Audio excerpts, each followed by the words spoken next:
crema, crema. Ladies and gentlemen, you are now listening to Rick Rewind That Radio. Rewind That Radio. You were listening to Rewind That Radio. You were listening to Rewind That Radio. You were listening to Rewind That Radio. You were listening to Rewind That Radio. You were listening to Rewind That Radio. You were listening to Rewind That Radio. You were listening to Rewind That Radio. You were listening to Rewind That Radio. Oh, that theme music is something else. What's up? Holy good Lord, what the hell's going on? What is that? Welcome back. We got a lot going on. We got new graphics. We call the graphic department. We got some graffiti going on up in here. This is the Rewind That Radio. Chop up. That's when we chop it up. The three of us. We're going to bring in some guests every now and then, including tonight. Got an awesome show. Matt, who is a lifetime Tom Brady fan, is going to fucking go off on his retirement. We're going to talk about the playoffs this weekend. We're going to talk about a new segment that's going to be fun. And then in about a half hour, we're going to do some trivia. So jump on in the chat. You can play as well. You're not going to win, though, because these two are studs, and I'm like in their shadow when it comes to trivia. And I'm no joke when it comes to that. So light up your cigars. Get your beers. Cheers. Launch it. Hey, cheers. Good luck to you and your family. I don't speak French. So, you know what? Without further ado, why don't we jump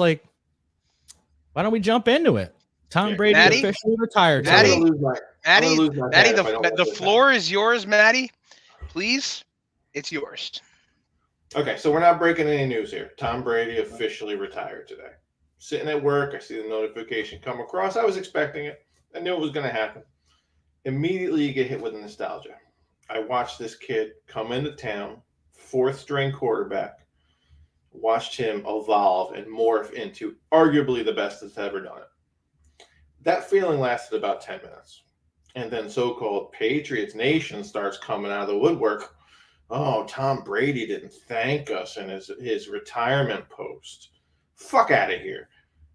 These are the same Patriots fans that I guarantee you prior to 2001 were too busy jerking off to NBA archive footage of the Celtics to realize there was a fucking football team in Boston. Guaranteed. Where was this franchise before Tom Brady came along?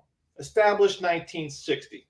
Made the first Super Bowl 25 years later and got absolutely dog-walked by the Chicago Bears. 12 years after that, they get to the Super Bowl again, and I'm pretty sure Desmond Howard is still running untouched. Tom Brady comes along, 35 playoff wins, 6 Super Bowls, records everywhere. What the fuck are these people wanting? Do they want Tom Brady to come to the doorstep, handshake everybody on the way out of town? Am I in some kind of a weird time warp where 2 years ago when he left the Patriots and made 7 paragraphs thanking Patriots Nation, thanking Kraft, thanking everyone on the team, that just doesn't fucking exist anymore? What happened? Self-entitled. This is what happens when you take a suffering fan base that have done nothing. They were a laughing stock prior to 2001. You give them something nice, they start taking it for granted. Would you rather be a Detroit fan right now? Would you rather have never won anything? Not to mention Super Bowl in 2 weeks, that quarterback for the Rams that used to be the Lions quarterback. Would you rather be in that situation? I don't understand it. And Nick's pissing me off by spelling Tom Brady wrong. I mean, I don't know what to do with this. It's Tom Brady. What are you guys thinking? I did it on purpose because I knew it would aggravate you, and that's what I like to do. We talked briefly. I know John's got some thoughts on this. Let's see what John has to say. Let's turn it over to Johnny Balls on the radio. Well, I actually couldn't have put that better, Matt. Again, I'm supposed to come in here and rip Tom Brady apart and bust his balls, and because I'm a Giants fan, everybody knows that. But actually, I am a little intrigued by the thought process of these so-called, like I said, Tom Brady loyalty fans, because that was the big thing, right? Like, is that okay? Even though Tom's leaving us 2 years ago, right? That was the thing, and then the narrative, so to speak, right, Matt? Like you knew, like and you did the same thing, which is fine to support your guy because he did, because and the narrative was that he did all that for us, right? We're talking 20 years, most likely, and in my opinion, again, you said argued, but I would say greatest quarterback of all time. You can go with Joe Cool and Peyton and all those guys, but I mean, widely regarded as, or you can definitely say most successful. So it gets interesting to where, like, he gave, I mean, 20 years of service, by the way, in any other job. Again, because let's remember, this is, yes, it is a celebrated career. It is, sports center. It's sports, by the way. It's not sports entertainment. This is a sport. He has a job. This is what he did for 20 years. So it's just like, if you equip, like, people get mad about stuff like this. So it's like, if somebody had like an office retired for 20 years and said, "Hey, thank you," right? Thank you for everything you've given for me. You gave me this little cool watch or whatever you want to call it. I'm not trying to trivialize anything. But and then that person maybe that next year didn't want to stay retired and went and worked at another office for 2 years and then retired from there. Is that office previously mad at that person? Does that make sense? Do you understand where I'm going here? Yeah. Okay. So now, but because it's this huge fan base and this $1 billion company, like like it's weird. I understand loyalty. I really do. Trust me. I'm one of the most loyal people. These guys know. But like, and especially to my teams. However, it's like, all right, man, if this guy made a decision, and I was gonna like kind of relate to and see where you guys' thoughts were when Peyton retired from Indianapolis, right? Now that's a more unceremoniously thing, right? Because Tom, from what I understand, if I'm incorrect, Matt, please correct me because you probably know. Like when Tom decided to leave there, it was like the year before they knew, like he was leaving, right? Him and Mr. Kraft or Bob, I call him Bob Kraft or whatever the fuck, but you guys call him Mr. Kraft, that's fine. But like he knew he was leaving, so like that was fine. This now Peyton, he had his neck surgery, and they decided Peyton Manning got cut, and then ended up with the Broncos, ended up winning their Super Bowl as well. But Colts fans don't hate Peyton Manning for that Broncos Super Bowl. And if you see Peyton Manning like recently when he's in stuff, he's not really wearing a lot of Colts stuff. He's wearing a Broncos jersey, or this because that's how he remembers, or he supports both sides of it. So I don't understand like the butt hurt. Like there's a lot of Giants players that went on and played for other teams. Like again, 49ers fans, are they mad? If Joe Montana talks about his Kansas City career, like Brett Favre, hey, the most celebrated quarterback in Green Bay before Aaron Rodgers, he was a Jet and then was a Viking. So I guess I'm trying to understand that whole thing, man. That's where the big difference is, though.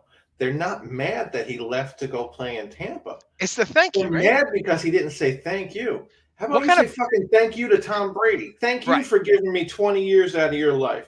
Thank you for winning Right. us 6 Super Bowls. Thank you for letting me watch you play. Like the I said, sport like 20 better years than of service, anybody's right? ever done it before. Now, can I ask you? All right, so Nick, how about so from like an outsider perspective, and I say outsider because but no, because this is what a lot of people are saying. Like my mother asked about it, people asked about it because it's on the news, right? It's a big thing that not that he retired again, but that people were again. I say like it happened fucking 2 years ago, but it was like 2 days ago. But now it's on the news that it's actually offending Patriots fans. Is it just maybe but it is. It really is. People are like, again, there's some famous people or famous Patriots fans or like, Patriots fans in general that and say, now they're saying literally fuck Tom Brady. And I don't know if that's what they call the Boston mentality. I don't really understand it. But or is it the generation we live in? Like, was Tom Brady ever going to do this huge thing, or was he ever just going to drop that Instagram post and be like, I'm out? Some people are like that. Like I like where it's coming from, like Matt, like he did there, like it's okay. Like even when Eli retired, I'm related to the Giants now.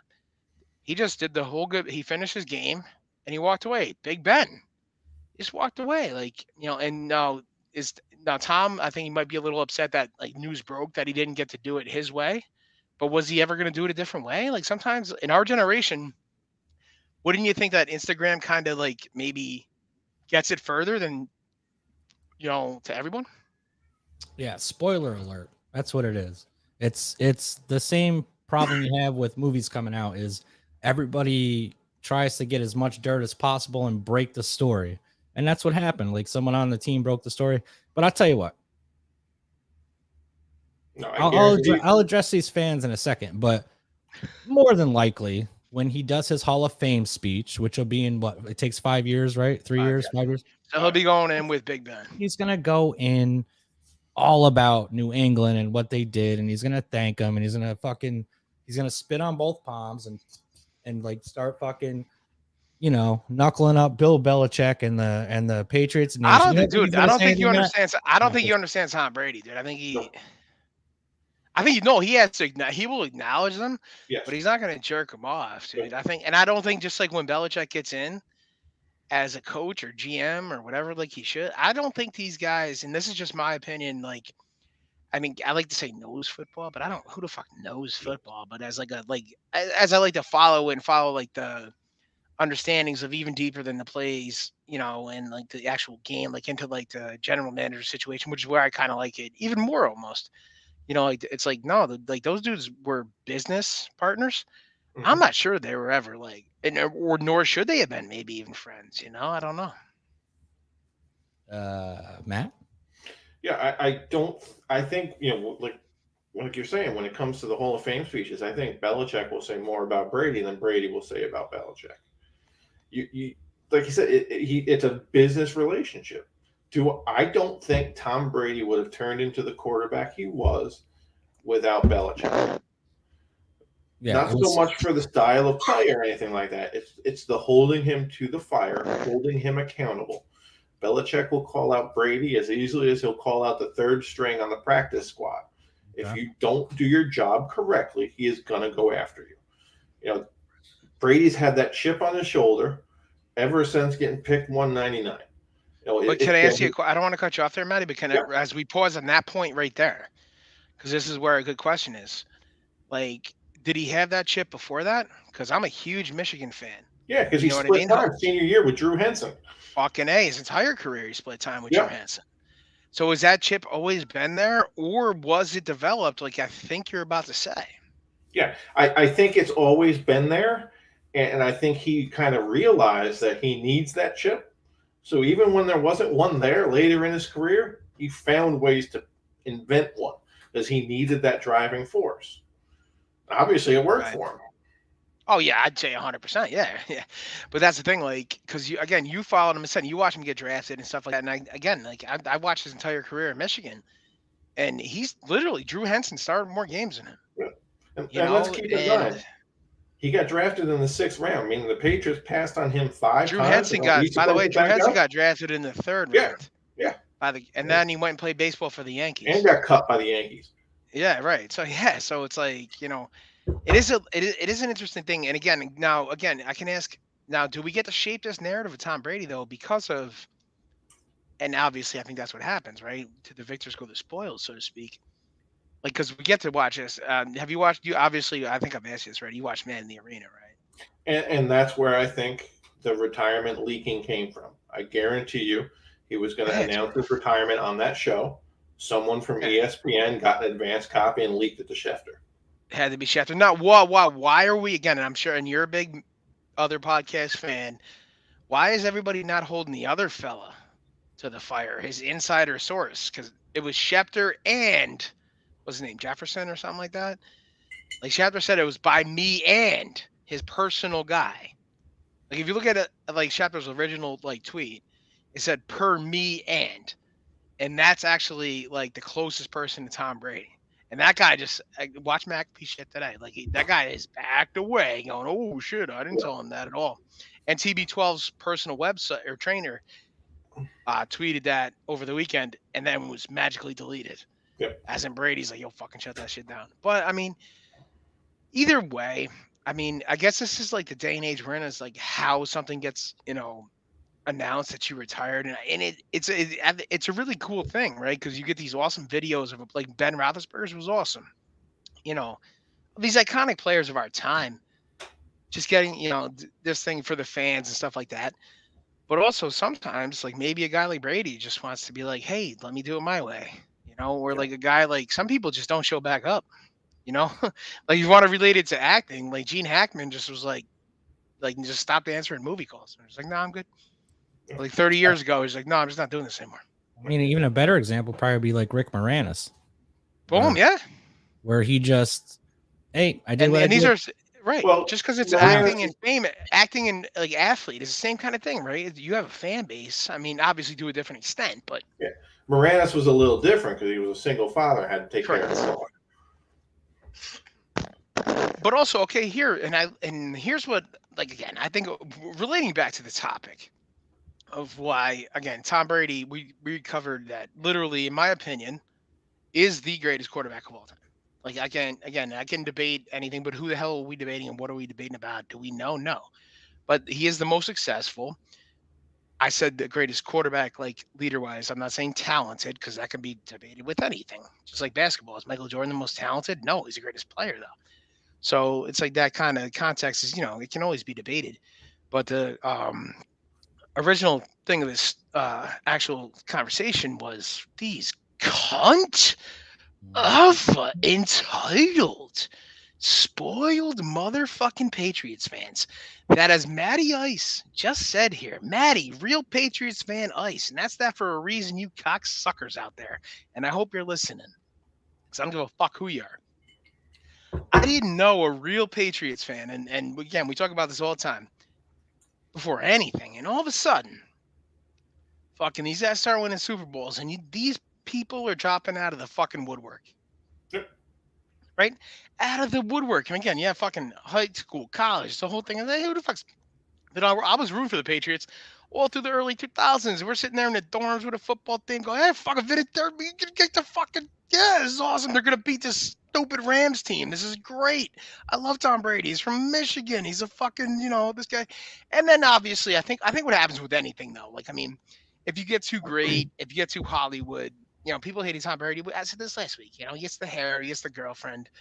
He's a handsome dude, but like I said to Nick, and we should have had this ready. This is my fault, actually. I never sent it to him. Of his draft picture where he looks like a serial killer. He's like, dude, look, he's literally from Mindhunters. He's got like the beard and like that ogre look. Like that's what this. And then he gets to Hollywood. He wins some Super Bowls. No, not that one. That's a good. No, hey. hey. You can hate on the guy. I mean, I do have some questionable things with the guy. Well, clearly that's real. Speaking of questionable, I mean, that's clearly real. No, that's real. Tom freaking Brady. What do you think, Tom? Freaking Brady. He's from California, dude. That's fucking Cali hair, dude. Nah, I mean, Jeff has I see this. What do we got here? He is the greatest. He has 7 rings. There are so many players that have a ring, and some are lucky to have 2 because of him, Eli Manning. Well, Eli, by the way, Nick, I saw you comment on it. Eli did give a great shout out to Tom Brady. Yeah, it was very, nice. very classy. But did because they troll each other all the time. Did you catch how he trolled him at the end?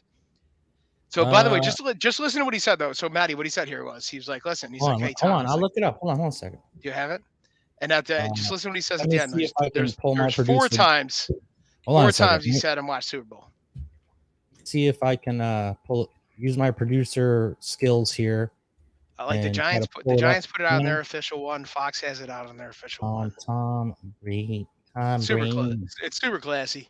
Definitely won't get fucking canceled for this. So let me play it. Something new is on. I don't think anyway. Let me see. Where the most fantastical, magical things happen. all right, let's go to Disney. Wishes. It's really do come hey. true. And there goes the trivia. Yeah. All right, go over here, Matty. Listen to this. It's real good. You on a unbelievable NFL career, 22 years, 7 Super Bowls, multiple MVPs. I mean, really, no one did it better than you during your time. And so it was an honor, privilege just to watch you compete, watch you play, and to do it at such a high level for so long. In your 22nd year, you were playing as good as you ever were. So, just unbelievable to watch you win a Super Bowl. When I was in college, I got to watch you win a few while I was in the NFL, and I saw you win one when I was retired. That's a pretty impressive career right there. So good luck in retirement. Congratulations on an unbelievable career, and appreciate your generosity and at least sharing a few of those Super Bowls with me. All the best, pal. Did he troll? I love mean, that guy. troll.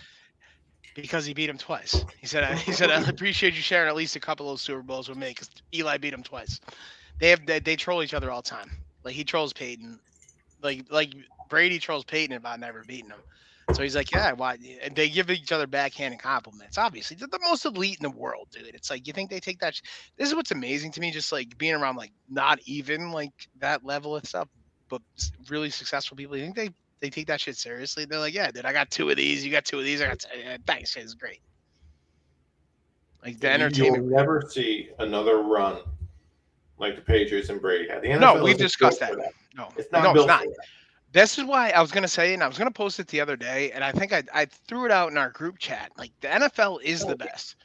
I don't care what. And then, Nick, the reason like I say this, and when I put that stuff out there, maybe like some people don't get it. It's like, dude, the beginning of the season, like the NFL is the perfect sport because it's like, yes, there's other team sports. There's obviously basketball, whatever. But you have 11 players and 11 players, and then also 32 other obviously people that come in. But at the beginning of the season and the end of the season, that's a totally different team. Like you don't know who gets hurt, who does what, who does this. And you're developing as a team that entire season. So it's like if you're lucky enough to have these people get there and do that, and the fans that are so like committed to it, like there's nothing better than the NFL season. There's just not. So there's 2 interesting Brady storylines still to play out. Number 1, when does he officially get put through as retired through the NFL? Because if he is on the roster of the Buccaneers on Friday, he gets $15 million. How many? Nick doesn't 15, bro. $15 million if he's on the roster. So he announced it today. The 4th, if he announced it after the 4th, he's guaranteed 15 million. Yeah. So now it comes down to when the Buccaneers actually process the retirement. Oh, this is how deep we're into this, Nick. Yeah. Oh, yeah. Number 2, Johnny was just talking about injuries. Let's say mid-September, early October, a starter goes down. That first on a call different team, though. Yep, that first call is going to be to Tom Brady. 1, to gauge the interest. After that, who knows what happens? All right. So what happens if whoever maybe a team that was close this year, say A-Rod goes back to the Packers, but a team that was close should have been in the playoffs. Maybe the Colts, old somebody style. Goes in. That's got a hell of a running game right there. Nice little defense, and hey, you know what? Maybe he talks to his friend there, Philip, and he's like, yo, this was a really good situation. Now, he got a little horseshoe in his head. Peyton, I don't know. Let's say San Francisco goes into the season with Trey Lance. He turns out he sucks. Yeah, that was a big role. That was a role that could be an entire podcast discussion right there. Bring back the hometown boy. Maybe that's where A-Rod's going. Who the fuck knows, dude? And Tommy is now. It will also, and we neglected this whole aspect of this whole thing. I think he said it from the beginning, like in the original one. That's how I think he really knew he was retired. I believe this guy when he says things because I just like when this guy outright said like I'm done with the Patriots and I'm going somewhere else. You fucking believe him. Right, like I don't think, like a lot of people hate him, and like I don't hate greatness. I can't do that. Like I'm appreciative of seeing these great things happen. Now, did it happen against my team? Oh, that's right. No, it didn't. So anyway, when my team played, which is fucking amazing. I was like, yeah, this is awesome. They stopped greatness, but to watch it again, I don't like that. But again, he's from Michigan, so. But also, no. The whole point being that where I was going with this is when he says he's going to do something, he actually does it. Yeah. I think, and again, you've seen like the TB12 stuff. Like, I don't want to get into it. It's personal life, and I don't really like dissing people on their personal life. I think he really wants to be with his family. I mean, he's open mouth kissing his kids. He wants to go do this. Giselle's like, "Hey, be over here." Nick hasn't seen that yet. Google that shit. Google that shit on a massage table. No, I've seen it. Yeah, I'm just saying that's again. Hey, Johnny here. Hey, no, that ain't my fucking bag. Hey, go do your thing, guy. But I thought that was a little weird. But no, outside of that, I think he really is a family man. I think at this point, Giselle really wants him to come home. I think she's made that very evident. Matty, I believe in a lot of interviews that like she's kind of over the NFL lifestyle, because he said it in his retirement. If actually people gave a fucking second to read what he said there, it was pretty intimate about his heart, what he thinks, and what he gives to this fucking game. So like, unless you never like actually really been involved in it, and you think, hey, we just show up on a Sunday and it's fucking this. It's like, no, dude, it's 5, and I played it at a mediocre level, but it's no, motherfucker. You show up on a 5 o'clock on a fucking Monday, and it's like, let's fucking go. Then go do the rest of your regular life, and then come back and watch film. And this is a mediocre level. Imagine being a professional at that and having to be the best in the world at, and saying, hey, we're paying you $20 million, and the world's looking at you, so you can't fuck up. But also, hey, you still have these stressors of, wanting to be a good dad, and your wife wants attention, and this, and you can say, hey, hire a nanny. But what if you're a really good dude, like I think he is, and be no, I want like time with my kids, and it's like, oh, but I also have to be out here. It's fucking 7 a.m. ripping fucking out routes to fucking West Welker, when I'm 27 years old. It's tough, man. And I don't like to, again, this is where it all started from, and I'm glad we talked about it, Matty. I don't like the hate the fans are giving him. I think people are assholes. I think they should just fucking respect that guy. Yeah, it's going to be interesting to see where he goes from here. He spent the last 27, 28 years of his life, the only thing he thought about 365 days a year is football. Now that's gone. Listening to a podcast this morning, I agree. I would love to see Tommy just let himself go. Well, here's the thing, though. Don't have to eat that avocado whipped cream anymore. Well, hold on, though. Comparatively like that. Now, here's a little thing, though. Comparatively with that, is it really that? No. Here's the thing, though. Now you can compare it with that. There's not a. I don't think his whole thing was football. I think it was football to like actually win and be. Peyton Manning's life is fucking football. That's just on another level, kind of almost. But in a different way. No, in a different way. Yes. That's what I'm trying to say. Peyton was all mine. Brady no, but I'm talking about even afterwards. Now he's just like balls deep and like, right. I want to Brady. He's yelling at the fucking TV. It's like, dude, Peyton, dude, it's Monday night, man. Calm down. Brady put his entire day around football. No, that's what I'm saying. So did Peyton's. No. This is my diet. All this kind of stuff. Do you understand? Like where he goes. See, this is why are you doing that, man? Because I'm that's just uncalled for. Tom Brady. We talk about it for a half hour. Well, because you dedicated time. All right, but dude, I'll talk about anything else. No, actually, we're talking about football and like a dedicated. Final motherfucking thoughts on Thomas. I'll go first, only because Mr. Giselle Brady. You fucking first of all, his name is Thomas John Brady. You motherfucker, and I'll go first. Michigan man, Mr. Tom Brady, number 10 in Michigan, number 12 in your hearts. A lot of people hate him. I don't understand why. People that hate him. People hate winners, bro. That's what it is. They hate when people hate winners. People hate no. People don't. If you win once, people don't hate you. People hate the dedication it takes to win as much as he did. Again, yeah, people see this good-looking dude. This, that yes, and he was successful at this time, but they didn't see this transformation again. Like I said, and I'll bring it up. I'll get it. I'll do it this week, and I'll bring up the transformation of what he actually looked like and a lot of stuff, and the transformation, the dedication he put in, and everybody in their mind can think. And this is where it happens right here. I think, just like anybody can do what you did, or you do, like I do, just on that level. It's like, no, I don't know what. Maybe you can do what I do, but like not at my level, maybe because this is what I put my stuff into. Like Tom Brady literally did this, and it's like, oh well, if I had those opportunities, I could have done this. It's like, would you have? Like a famous quote from Jim Wendler. I don't know if you know who that is, 531, but it's like, yeah, a lot of people think if I had to do this, if I had all that funding, I would do this, and I could bench 500 pounds, and I could deadlift 500 pounds, I could squat 1,000 pounds, and it's like, no, you wouldn't. You'd still be fucking sitting there doing nothing and eating Xbox, dude. You don't have the determination to do anything. It's like Tom Brady got there, not because he was rich or anything. He got to Michigan as a starting quarterback, not because he was this. Is determination that did that. Then he had this opportunity, and he took advantage of it. So it's like I will not, and no one should take, hate on that guy or anything. Why? He has a beautiful wife. Congratulations. What effect does that have on you? That should be like encouraging you. I just don't understand it. No, congratulations to the GOAT. I called him the GOAT, and I think he is. He's at least tied with Joe Cool. So, I mean, in my opinion, I think it was awesome. Gave us great memories, gave us great Super Bowls, 2 against the Giants. I watched every one of his games. Tremendous. No hate. And if you hate on that guy, you're an asshole. Get the fuck out of my face, Matty. Mr. Ice. Yeah, like I said before, he's the best to ever do it. It got to the point you expect the hate to come from Buffalo. You expect the hate to come from the Jets. You expect it from the Dolphins. Expect it from the Chiefs for a little while there. You didn't expect it from Sully's down in the corner in Boston. It's when he left Tampa, I was happy. Is that for a real him. place? Probably not. Well, no, it was Boston, so probably. Oh, yeah, I was just rolling the dice. Good job. Probably. When he left for Tampa, I was happy for him. Over the past 12 hours, I'm now glad he left. These Patriots fans didn't deserve another Super Bowl if you're going to turn on them that quick. I'm glad he went to Tampa.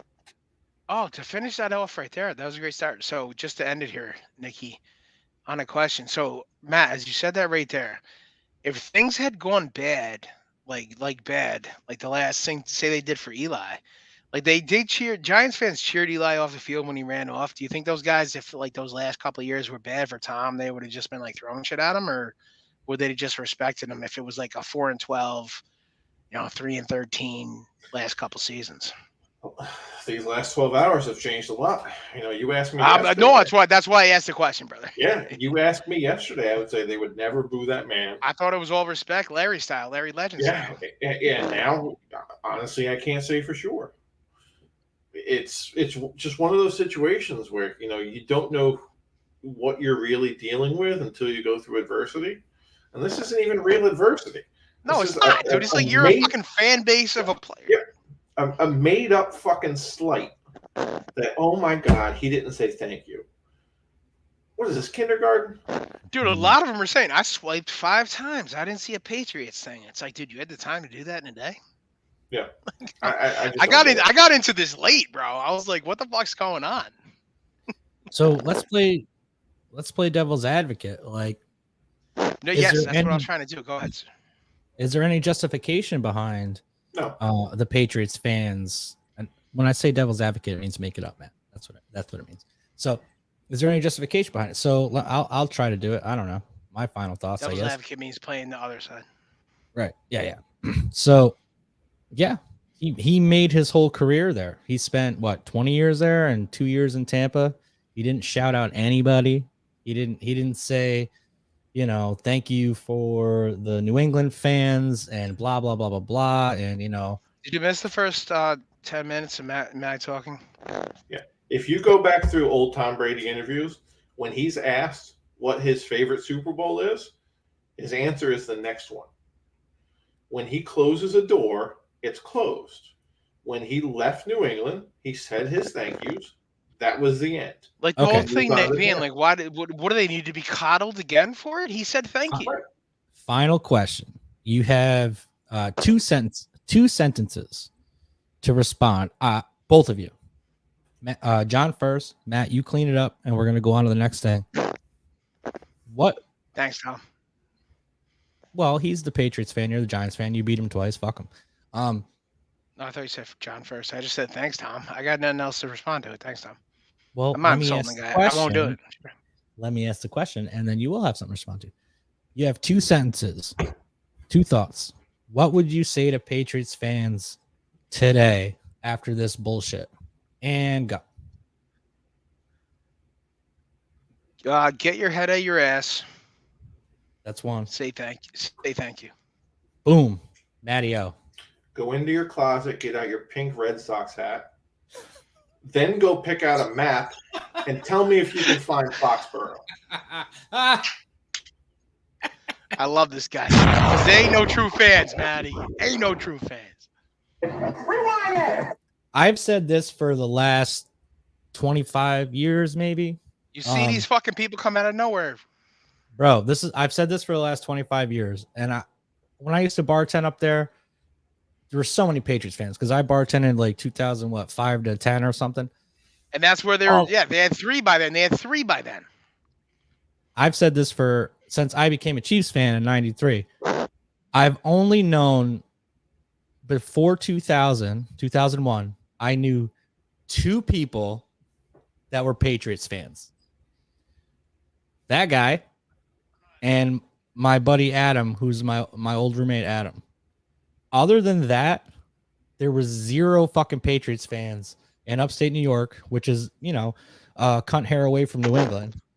Oh, fuck Zero. that. I went to school. I went to college, and dude, literally no one I knew was a fucking Patriots fan, dude. I'm talking like Zero. thousands of people. No one. Yeah. And then all of a sudden in 2001, the fucking bars filled with Patriots jerseys all of a sudden. No one ever wore a Bledsoe jersey. He was on the Patriots, right? To the point, I think I told the story that it was my sophomore year of college. Like actually during the Super Bowl, we were trying to get the vote in for Bledsoe to be the MVP because the fan could vote. So we're like all on these shitty laptops, like trying to get like Bledsoe as the MVP, even though he wasn't playing. Clearly didn't work, but he was still an option. Shitty, iOS by the fucking iOS, shitty UI by the fucking NFL. But And at the same time, they wouldn't have made the Super Bowl that year without Bledsoe. See again, and this is a whole fucking thing that we can do, man. It's a whole beat breakdown, man. I mean, like it's great. What I'm excited to see is all of these fair weather Tampa Bay fans that just popped up because I live in Florida. Well, that was my whole thing that I threw out there. It's like, well, you motherfuckers love Tom, right? And you were Patriots fans. Well, where are you going now? When next year, not for nothing, they may not be dog shit. But they may not make the playoffs. Now I'm telling you, I'll bring Holly in because she lived in Florida for a long time too, and she could tell you the same. Yeah. And she could tell you the same thing too. Before, like 3 years ago, I knew half a dozen Tampa Bay fans. I knew one in college when they beat the Raiders in the Super Bowl. I knew one guy, and I live in Florida. Everyone down here is Giants, Philly, Cowboys. Well, like your conference. They're all, none of them. East. That's right, and because they're all from New England, right, or New York and up east. NFC East is NFC East. Our division is the Redskins. Yeah, Redskins are that's my new cutoff. That's how I'm gonna cut John off. Mine's gonna be punching my fucking computer. So. So let me pull Holly in. This is Hollywood. What's up, Alabama? Up? Hey now. Hey. Holly's I mean, what home you're girl. saying is absolutely true. I didn't see Buccaneers jerseys in Florida. Oh, you've been listening to this guy? Oh yeah. We didn't have fans of the Bucks. Now I have family who lives in Tampa. They were fans of the Bucks, but like they were ashamed of it too. Like they were like, yeah, I like the Bucks. I do. And now everybody's like wearing it with pride. It's well, they got a Super Bowl in 2000. 2001. There's still the Buccaneers. 2001. No, 2002. Listen, South Florida cheers on the Dolphins, even though they've sucked for years too. So they're either Northeasterners or they're Dolphins fans. That's it. I don't know. Yeah, it's fucking Florida. I don't know what to tell you. Florida is just looking for a reason to drink. I don't think any of them actually care about sports. That might be true. That might be true. I went to that explains my friends. Well, that's how me and Holly met. She used to do karaoke and trivia at a bar I bartended, and we've been homies since. I found her a couple places in my job doing real estate, and we kick it. Nice. I call the bar blue collar networking. You need plumbing done, you need woodwork done. Just go to your local dive bar. It's networking for poor people who can't like dress up and go to events. So that's right. Nick's like fuck. I've working at that bar. I sold more houses working at that bar than I have in any other year of real estate because a local dive bar, it's all like people our age and up usually, unless it's a Friday or Saturday. But the regulars. So you're honey dicking motherfuckers while they're drunk is what you're doing. No, I hear them talking like, well, I'm thinking about selling my house, and then I slide in like, hey, what's up? This is what I do. So right there. So just like take the homeowner out of a girl, and you the same thing. Well, it's kind of Nick, you forget we've known each other since birth. So I mean, it's the same thing. Like a girl's like, oh, my boyfriend just broke up with me. Hey, what's up? How you doing? Fucking guy. How you doing? You like my graphic T-shirt? Let's talk about it. I sell houses, but instead of houses, how you doing? How's your family? How's your family? Oh, I know. Holly doesn't want to talk about the sports games very much, Okay. but I don't No, know it's cool. sports ball too well. No, it's fine. No, yeah, no, we're big on everything else. but I want I might Holly, lose actually to these guys. I want Holly to answer this first, Uh-oh. Okay. if I can remember the name of it. Did you guys see the Washington Redskins change their name to the Washington Football Team, right? I already know the answer. Yes. And now they're changing They got it. a new name. They have a new name. And I said this last year on this podcast with you two. Everybody knew it last year. What? We all knew it. No, you don't even know what I'm going to say, motherfucker. I said last year it's a total marketing scam. They're going to make it the Washington Football Team for a year, sell all their merch, and then they're going to come up with another name and resell all their merch so they could pay for their fucking shitty stadium outside of DC. Who knows the name, the new name? Isn't it the Commanders, maybe? Commanders? Holly, what do you think of this Washington Commanders? Is it as racist?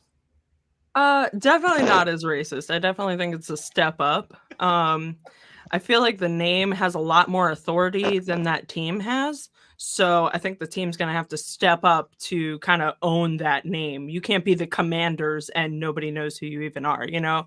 Like they're going to have to step up their game. I don't even watch sports ball, but like I never hear about the Washington team, which means they can't be that good, you know? That's right. Now, I think did they name it the Commanders because of maybe George Washington? I didn't read the article too far to figure out where the name came from. I know it got named, no, they were trying to. supposedly, It was down to a lot of different things. It was the Commanders. It was the Red Hawks. Red Hawks wasn't good. Red I Hawks. feel like it's too one. close. It's too close to go with Red Hawks. You can't. Do What that. was the? Now I'm gonna feel like an asshole. I'm blanking right now. You're gonna feel like an asshole because you are an asshole. Well, I'm obviously clearly an asshole. I thought has she been briefed? Like I thought she watched the show. That I'm a very nice person.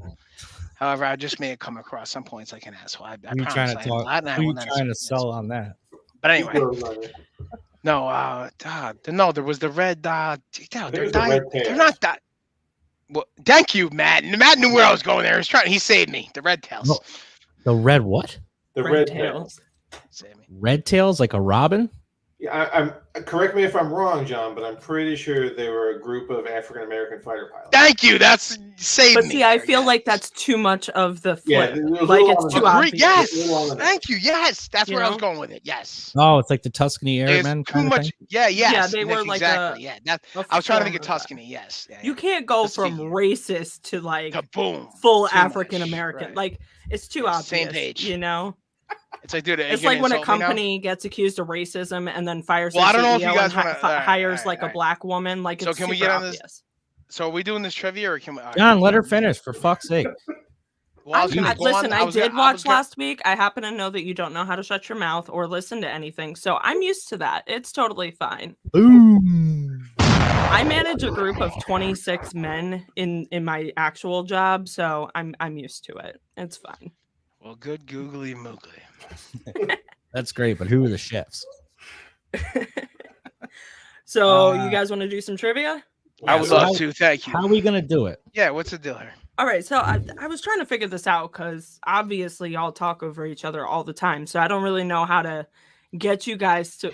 I said y'all. I'm trying to group together here. You can just one call of me an you. asshole. It's fine. But I don't know. Do we want to like buzz in? I don't know how to buzz in. I was gonna say like, can you guys grab like a piece of paper and we'll like hold up our answers or something like that? I I told you I thought- would have been prepared for this. I thought of a solution. How many questions do you have?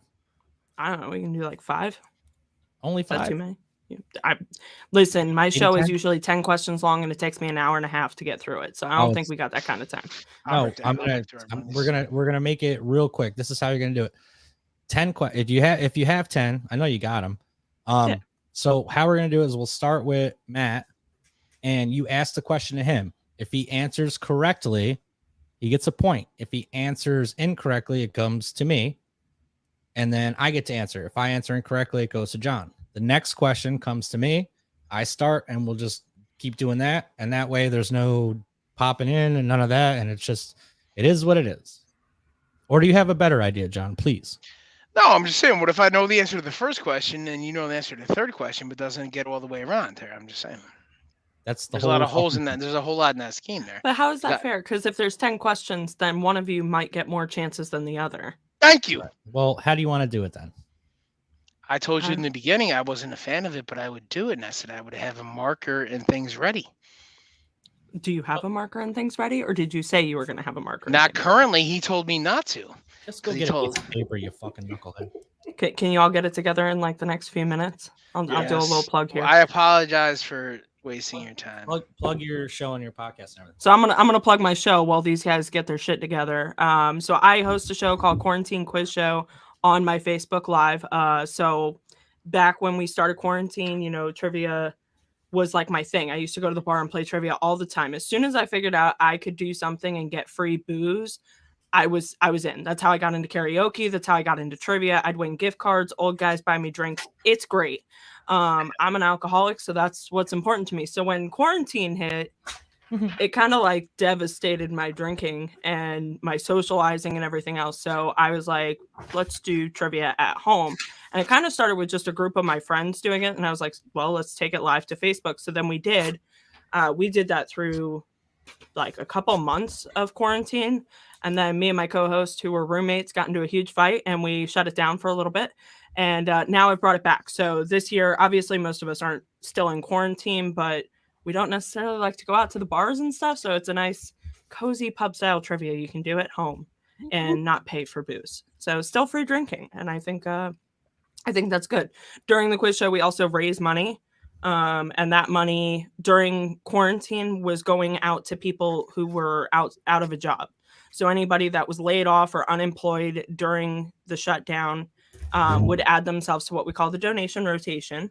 And we would, you know, give them money to buy dog food, feed themselves, stuff like that. So in the I think we did 22 episodes. We raised like $3,500. So, and that went right back out. So I have a job. I don't need money. Money doesn't go in my pocket. It goes into other people's pockets. Now we're just donating random charities. So like, what was it? 2 weeks ago was Betty White Day or whatever. We did the Betty White challenge.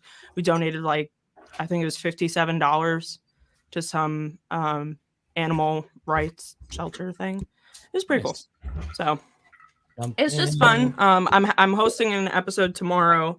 It is Whimsical Whiskey Wednesday because I love alliteration. I just think it's a lot more fun to try to say. Basically, as I get progressively drunk throughout the episode, I keep trying to say it, and it gets fun.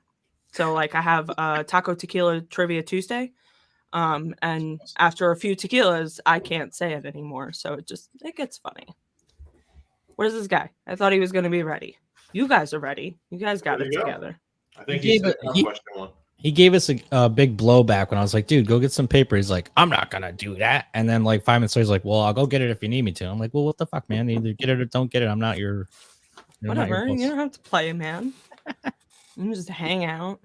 I mean, these guys are stone cold killers. If the three of us were at any of your trivias and bars, like we'd win every week. It's nuts. Well, for those down in South Florida, I am hosting a trivia night next Tuesday in South Florida at the pub we met at. So it'll be at Infield. I think it's 7:00 next Tuesday. I should know that. So what kind of process do you use to come up with your questions? So initially we used a game of Trivial Pursuit that we happen to have here. Like we were just jacking questions off the cards. Now I kind of Google up ideas of like what kind of topics I want to question about or something like that. Like Taco Tequila Tuesday, we did questions about tacos, tequila, and Tuesday. So honestly, you guys didn't watch, so I'm just going to use some of those questions. And that way I didn't have to do research for this. I just have questions already worked out better. Smart. And then just like fun facts. I've always been like, I have this vast library of useless knowledge. So I always talk to my friends and stuff, and I'm like, fun fact about this random subject that you did not ask about. And then it just evolved into hosting trivia. I used to do trivia by myself. Like there'd be teams of like 7-8 people, and I would just go by myself. And I was like, it's only a $20 gift card. You want me to split a $20 gift card with 7 people? Do you know how much I drink? That's not gonna work. No. You can ask Nick when he was bartending there. I was there every day. Whatever event was going on that night, if there was a chance at a gift card, I was there. Wait, let me think. You drink Jack and Diet? I drink a lot of different things. Just trying to be I cool and think remember back your then drinking I habits. was drinking Jameson and ginger. I think is what I was on. Gin and Yeah. ginger for me. I can't drink gin. I'm allergic to it. Found that one out the hard way. I was like a red tomato. It was terrible. Better than Now being I a drink- green tomato. Now, well, tonight I'm drinking. Some friends of mine went to Tennessee and they brought me some moonshine, and it's fuck yeah. this like Hold on a coffee. second. Hold it back up. Let me put it on full screen here. What is that? Dark chocolate coffee sipping cream. Ooh. Appellation. Is it Appellation? Appalachian. I think you had it right. I've Appellation. heard it both We'll ways. go with that. Sure. Anyway, it's Appalachian. delicious. I Should got be this the- not that long ago, and the jar's empty. Yeah, Washington Appalachians. The Appalachians. You know, as I said it and asked it, I was like, "That's not right. I know that's not right." So I'm trying to get fit, so I just mix it with my protein shake. Works out great. Do you drink it in the gym? No, I drink it after the gym. So I just got finished. I went and did a lift, and now this is protein shake and sipping cream. And You're so fucking gangster. No, I've been here for about 10 minutes, but I just wanted to listen to that actual comeback there. After the gym, it's interesting. I got my protein. Because you guys were after trying to talk the that gym. shit about where the questions came from, so I actually had to sit and listen because I don't trust any of you motherfuckers. He was getting his Google set up so that he can cheat. Oh no, I Or was what just sitting is there. it? No, I was just listening. Just listening. Case in point, John's like, so how do you know this person? Did she already give you all the answers? And I'm like, I didn't say that. Matt said that. I Matt, did. I'll take credit. Well, I happen to know that you couldn't have been a part of last Tuesday's episode because you guys were here. Oh, no. talking this while I was. no, I was talking about working, like right so- now, the past like 10 minutes you guys talking. I was actually really here listening. trying Sure. to get the inside scoop. You're not cheating. You're not trying, right? Where's my questions? There they are. So, all right. So you guys are ready, right? So I do this Yes. online. I'm used to. Let's not cheat. You can obviously. I have, like, you a- guys are on camera, so it's a little harder. But you We don't can need to cheat. Don't work on the honor Dude, code. Do Don't not be a dick. cheat. Alright. I'm looking at you, Nick. I've never cheated on anything in my life, Yeah. which is why I was a straight B student. That's Yeah, just because I answered the questions for you. all right. So we'll get 48 in started. my class. We'll get started. Question number 1, and write your answers down. I guess we're gonna write them down and just. There's no hold them up. categories. We're just going straight questions. Fuck it. Well, I'm going. If you were listening, so obviously you were lying. If you were listening, I'm gonna pull. No, I'm not these lying. No, questions. no. I wasn't lying. I just was asking. So a what? question. What did Once I a say once about where I again, was pulling the question? No. I said I was. Do you tell me? I want to see if you're gonna tell the truth. One of our faithful 3,000 listeners loves Holly's sass. I'm all about the sass. That's all good. I take no shit. It's just what it is. Anyway, I'm so as giving I you said, shit. I'm gonna pull these questions from my previous shows. So it's gonna be Taco Tequila Trivia Tuesday. Since it is Tuesday, it still works. So question number 1: what day is National Taco Day? Looking for a date. So like month, date. I wish you guys had whiteboards. That would be even better. I have a whiteboard. I Like mentioned all that. the have you guys been watching like online 2022. teachers at schools? They like have the kids hold it up. If you come back next week, I will have a dry erase board. Listen, I'm down Can I whenever hold I'm on my not iPad? hosting a show. I'll Can be I just hosting do an iPad? whatever. You want to go high tech with it? It's just a simple dry erase board. It's 2022. You do you. I'll actually be hosting in person next week, so I can't join you guys next week. Here? but You're gonna maybe be in the New weekend. York? No, I'll be in Florida. I don't go to New York. Hates New York. Everybody ready? Everybody hates Everybody New York. ready? Yeah, sure. Question I number just 1: wanted to- what day is National Taco Day? Hold them up. I do not know this, so I'm taking a New York educated guess. All right, I got a May 14th, a May 5th, a May 5th. All 3 of you are incorrect. National Taco Day, obviously in the United States, is October 4th. But So it's why? 10-4. For the record, everybody at my show also answered Cinco de Mayo. Slightly racist, I think. But None of us did actually. That's fucking weird. I did. No, there was a May 5th. There was a May 5th. Oh. Both of us are May. Why'd you pick May 14th? Well, I thought it'd be the week after. I like to be, Oh, you're That's okay. 9 days after. You're you're I trying think outside to the Matthew. I think outside the box. What do you You're want? trying to You know fucking- me. You know me my whole life here. You're trying to be clever. It didn't work. All right, so nobody got question number 1 right. Let's move on to question number 2. Yeah, we're not getting any of these right. I don't think. I don't know. Where did the hard shell taco originate? I'll Oh, give what you the a hint. fuck? It was in the United States. Where did the hard shell taco originate? Jesus Christ. Hard shell taco. I'm going for comedy. All right, everybody got an answer down? Hold on. Yeah. Matt, you know this? I think I might. I think you're right. I have an a answer. paragraph over there. That was a lot. Yeah, I'm like, Nah, I'm just very. I'm writing a haiku pictures. about tacos. Are you a visual Mm. learner? He might agree with the pictures. I don't have an answer. All right. So where did the hard shell taco originate? Question number 2. Let's hold those answers up. We got Santa Fe, St. Louis, I put Boston. Boston. 3 wrong again. Come on, Santa Fe's California. close. California. I was going with like a World's Fair. Fuck out of here, California. I didn't All know. right, so I didn't we'll know move we were on doing from taco tacos. questions. I thought we Yeah, were I thought gonna this do was like pop fucking- culture. What are like we doing? movie I can get questions. you some more random questions. Let's go back a week. Hold on. I have Let's other do- questions. Let's do some movie questions. Movies, don't- television shows, sport, and movies. I'll do any kind of movie. I mean, I don't do movie trivia because everybody on my show is Wow. way too good at it, usually. Here, I'll give you a movie one. What was the first feature-length animated movie ever released? Oh, I know that one. do we have to? I don't know how to spell it. You don't know how to fucking spell You it? don't know how to spell Stupid it. movie That's- with Mickey Mouse, right? Yeah, of course. Yeah, That's it. It's Fantasia. Write it yeah, down. it's Fantasia. Yeah. Yeah, no, write it down. Well, I do know how to fucking spell it, but I just Well, didn't write- really write want it to. down I didn't because really it's want long. to. Can I Because get it's the long. question one more time? Yeah. Question number 3. What was the first I really feature-length was going Fantasia. Okay, I'm good. Yeah, all right. animated I really- movie ever released? All right, hold up your answers. Yeah. Snow White. That's what I Johnny, got. I didn't see Fantasia. your answer. I'm sorry. Fantasia. Fantasia. Snow White is the answer. So Whoa, Matty we got some it. Yeah, points buddy. on the Yeah, board. heck yeah, dude. Who else got it, John? Look, Dude, I'm not as You dumb as I did look. too. I didn't. That makes you smart. Come on Hmm? now. All right, we finally got some What? points on the board. So I that's love my Disney princesses that bang 7 dwarfs at a time. Did you hear all the You got Ma- you controversy got about Matt's the new one attention. coming out? Yeah. Oh, of course. That's we did. juicy. Wait, Wonder what's what's what? gonna happen with that. They're like, oh, You we're didn't hear gonna about? change You it. didn't hear about him, dude? He flipped out. No. Yeah. What's Yeah. his Holly- name? I Peter forgot his name. Yeah, Dinklage.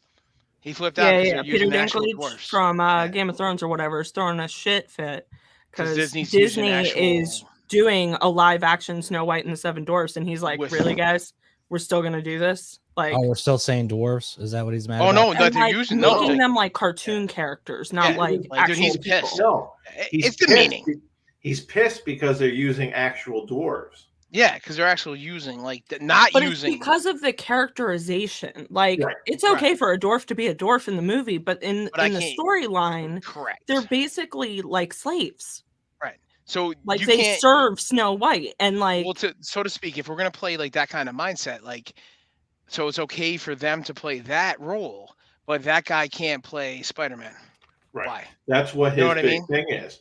His big thing is he's sitting there, That's when the he was aspect still there. coming up, eating Ooh, ramen Nick's soup Nick's every night spitting. because He's refused letting his to tongue take- there.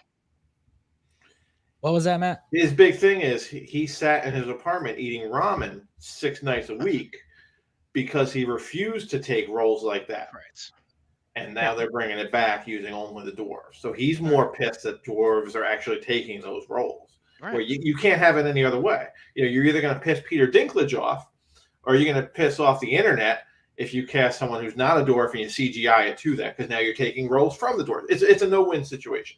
I mean, I No. get all that. They did say basically. I think the response was we're gonna handle the dwarves a little bit differently. Basically, they're not going to be like the cartoon versions of what we have now. Like it's not going to be sleepy and sneezy, and they won't play such a slave-like role. because really they're just servicing to Snow White, and the whole concept of Are Snow they, White though? is extremely problematic to be doing a live action of. Okay, Oh, please get me in here. Wait a minute. Wait. What do like they I don't know want it why to we're be? doing a live action in the first place. Has Disney Dude, made a Nick, decent can I live get in here? action? No, they haven't. It's all garbage. So Yeah, why are we they're doing pretty Snow good. White?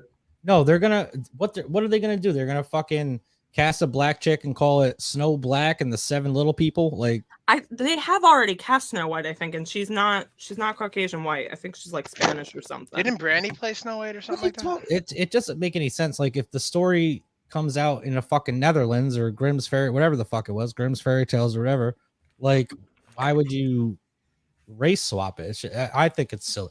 I think that's I just don't get why we're doing it in the first place. Like there's a lot of problems in that particular story that like in this day and age we could have picked a different movie. Okay, we could have live actioned another one. Snow White's one we shouldn't have touched. Let's just leave it as the oldest movie and let it be and They pretend already like, did Sleeping Beauty, and that one's fucked. Did they? but like Snow Yeah. White's fucked in the same way that Sleeping No, Beauty I is. agree. Like No, I agree with It's- that. You don't remember when they did Snow White with Thor was in it, wasn't he? Yeah, Oh, the we're Oh, talking the there with hunt- an oh, axe. the Last I hunt- no, checked. that was his brother. It wasn't Thor. It was his Ah. brother. No, Thor. no. It was the Huntsman, and that was with Thor. Yeah, he's right. No, I thought it No, was I'm the just other saying- Hemsworth. No. I'm just saying, isn't Was like it the him? mindset of that movie to begin with? He's hunting this poor girl with an axe. So it's like, like I'm Again, just maybe saying we that's just is that the don't premise touch of the these movie? things. I'm just saying, is that the premise of the movie? But again, okay, this is the Disney version. But if we go to the actual original version, read some of those, right? Read the Dude. actual original fairy tales. And they ain't fairy tales. Neither's life. So maybe Well, that was the point of the original fairy tales, right? I don't even Well, know. How did we get off of Because we had to talk about the question. I had to ask. No, I love it. No, I think it's great. I love the debate. I Well, think we're having a good thing going on here. we're This on is a what happens podcast. on my show, by the way. We're on a podcast, and the whole point is fucking talking about it. So Fucking A if right. we- Let's do If it. we only got 5 questions, let's fucking dive into it. That's what I'm I'm saying. with it. Sleeping all in. Beauty is the poster child for sexual harassment or whatever. You know what I'm saying? And What I want is live action Cars, but I don't want it to be Cars. I want to be people dressed as cars, like a la Cats. Did you I not want it see to be Cats? absolutely terrible. That's the movie I want to see. All right, as long as you Just want it people to in be like terrible. car costumes. All right, you're admitting it's going to be bad. Okay, I see. I get the humor now. All right, we're on the same. Yeah, page I'm gonna then. get now we're fucked up picking and up go each watch other it. here. It took a little bit. The vibes working here. All right. The only way I know- If your Facebook picture is that of you a car, I'm gonna assume you're a fucking transformer. I got you. Yeah. All right. You know what? All right. That's what Did that's you, what I was gonna say. Like a live action car should be a bunch of 8-year-olds that made Transformer costumes. Then they go and then they could race around in their fucking Halloween costumes. That would be fun. And I'd would watch see the it. shit out of that. Fuck Opening night, I'd be there stoned as a mother. little this is great. Lightning McQueen, like I'm gonna race. Did you see the Loki meme where it's Owen Wilson and he shows up as Lightning McQueen and he's like, "Oh no, it's my variant." Oh, I that's thought that was amazing. that's fine. But that's what I want to see. I just want to see people dressed as cars. Way less problematic than Snow White. Just saying. So Nick, dress up as a car, bro. There you go. Down in Florida. I'll go stick one on my back. So okay, wait a minute. You already stick one through the fucking front of you. Some broad did, right? Ouch. Ayo. Ow. So Holly, what is problematic about Snow White? Oh, boy. What isn't problematic about Snow White? We're talking about. Oh, Oh, this is gonna be I a great believe podcast. I love it. Don't reverse She is. psychology, man. I believe she's supposed to be like what 13 or something like that. She's like In a asleep, perfect world. presumed to be dead in the woods, and some guy for whatever reason is walking through the woods and is like, you know what I should do? I should kiss her. And What you let's want be him to honest. fucking leave her there? Let's be honest. He Oh, so wasn't answer going the to stop question. at kissing. Okay, he wasn't going to stop Lord. there. Oh my land. She just happened to come to life, and he was like, "Oh, hey, yeah, I'm a prince. I'm here to save you. Not gonna do other creepy things." And then, like, she's living in this house with these dwarves that, again, are basically her slaves and do all this stuff for her. And like, it's just terrible. And white as porcelain skin, as if because she was white, that's what made her a That princess. sounds very racist right there then. So racist. So are you implying right there that if that was a black or Hispanic or Latino woman, he would have just walked by her and not gave a fuck? Definitely. I'll flip it right Based the on back. the timeline Oh, of when we'll that flip it story right is the set, fuck back. he probably would have taken a shit on her if she was any other color but porcelain white, to be honest. Quite frankly, Walt Disney would have, greenlit the movie if she was anything other than porcelain white. The original once again, version they hey, wrote probably hey. had that. Once again, God Ace forbid of she was Fables, Jewish. people, welcome to real life. Ace of Fables wasn't. Like, again, what's the Hansel and Gretel? They're eating motherfuckers here. Let's be honest. Oh yeah, the witch was eating these little But even- babies. Even the original fable of Snow White was pretty terrible. So Yeah, no, they're all pretty terrible. Tell us no, more. but it wasn't terrible in like a gruesome way. It was terrible in a problematic way. You know, like I Like want how? the Are there- real version so of like what's- Cinderella. No, so well, Nick just asked you a question. So what's the differentiator there? What's Yeah, the tell problem? us the original. What's the difference between gruesome and problematic, in your opinion?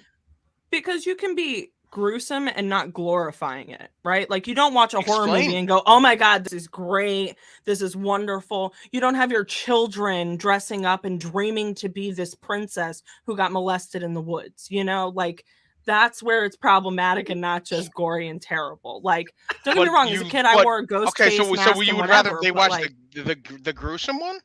hell yeah. 100%. I watched horror movies when I was like 4 years old. It didn't bother me. So you You know what this this is reminds awesome, me Nick. of? I Handle this, had Nick. I had this argument. Well, it's not an argument. It's a conversation. I love it.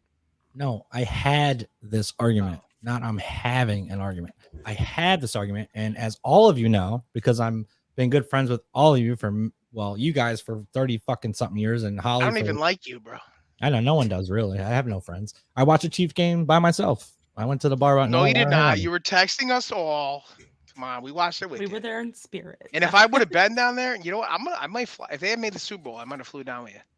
Dude, the bartenders came over to me because I left the bar and I went over to sit with the two Chiefs fans. They're like, "Why did you leave the bar?" I'm like, "Because all these cocksucker Bengal fans are screaming in my ear. I'm trying to watch a game, and I'm like, I'm not dealing with these idiots." And the guy next to me, he wasn't even a Bengals fan. He just bet the game, so he's cheering for him. Like, you know what, you cocksucker, you're gonna win fucking $60 and you're ruining my day. Anyway, I had this argument with a girl. I can't remember. It was probably like 6 months ago. And this girl, I might have been on a date or something. And she's like, I love this guy. Might have been on a date. I was probably texting you, John. I probably was, to be honest with you. I probably texted Matt during this because it's movie relevant. And Holly doesn't know this, but Matt managed a Regal theater for like 15 years. So I saw every movie from That's like a gangster, dude. With movie That's a wise. gangster. I saw every movie from like 1998 until like 2005 for free. Midnight shows. Anyway, so I'm on a date with this girl, and movies came up. She starts talking about how great Cruella is. I don't know if you guys saw this. Cruella with what's her name, Matt? I know who it is, but I didn't see it. It's Cruella DeVille from 101 Dalmatians. Yeah, with a famous Emma Is it Emma Stone? Okay, Yeah. no, I did not see And it she's like, "Oh, this movie was so incredible. They really made that character seem so like relatable and blah blah blah blah." I'm like, Hollywood says Texas. These people are awesome. No, I'm just reading the comments. Sorry, or Jeff's back in there. Read them to yourself when I'm Jesus. fucking talking. Fuck this guy. So, so I'm like, she kills dogs, right? She goes, "No, she did not in that. She didn't kill no dogs in that movie." I'm like, "Have you ever seen like 101 Dalmatians, Cruella DeVille?" She's like, "Yeah." I go, "The whole fucking movie is her breeding Dalmatians to skin them and turn them into coats." Is that really what it's about? That's Yeah, that's the original 100% thing is what it's the about. movie's about. And she's like, "No, it's not." That like this. I don't think that's what the book. I think in the new one though they don't do it. Like they kind of backtrack like that never That's not happened. what the And book's she's about, I'm basically pretty just like sure. a fashion designer. I haven't watched it myself, but I think I'm gonna say somebody said it was like Disney's The flags Devil on Wears that. Prada. Too many Sorry. people talking. One at a time. One at a time. All right, I'll check out of this conversation. Somebody told me it was like The Devil Wears Prada done by Disney. Like she's basically just like a hardcore fashion designer. I've not watched it myself, but I think in the new one they like undid that she ever killed puppies. Yeah, that's why it's called Cruella, not Dalmatians or anything like that. Like, well, guess what? I happen to be a purist when it comes to literary characters to a degree. And when the character's main personality trait is something like that where they kill dogs to wear a fucking coat. Don't give me a 2-hour movie with one of my favorite actresses saying that she's not a psychopath, because the whole point of those movies, even the live action ones with Glenn Close, she's breeding dogs to kill them. Yeah. And she's like, no, that's not how she is as a character. I'm like, what's wrong with you? What's wrong? Yeah, that's how origin stories work. That's what this is. This was an origin story for the Cruella de Vil character. She doesn't jump straight into skinning puppies alive. This is how she got there. Do you know what So movie? it was like a prequel. Yes. Do you know what movie I want to watch? Is Cruella 2, when she fucking gets in a ski, Breaking Boogaloo? like a ski accident and bumps her head, and then she goes nuts and starts fucking killing dogs. Like Becomes a legally blonde lawyer. That's right. And she fucking can call up Michael Vick, and they can do a podcast together and talk about getting Dalmatians and wearing coats. Call up Kanye West. I'm sure he'll be in on it. Anyway. Yeah, I think that's undoing like the most important part of her story. But if it's a prequel, that makes sense. Like, you're right. You don't just start with slaughtering dogs. I don't think that's day one. That would be a choice. I kind of feel like if you're slaughtering dogs, you're killing squirrels when you're 5 and making fucking hats out of them. We don't know what she was doing. You actually don't make hats out of them. You kill them and then. Well, those are raccoons, right, Davy Crockett? Oh, and then there's stuff you light on fire. There's like steps to this. Yeah. Okay. Well. Anyway, all right. So let's circle this back around. I got a question 4 for you guys. Since we're talking about Emma Stone, this one works for it. All right, you guys ready for question 4? I'm super excited. Which of these movies did Emma Stone and Ryan Gosling not act in together? Crazy Stupid Love, Gangster Squad, La La Land, or Birdman? Which one did they not star in together?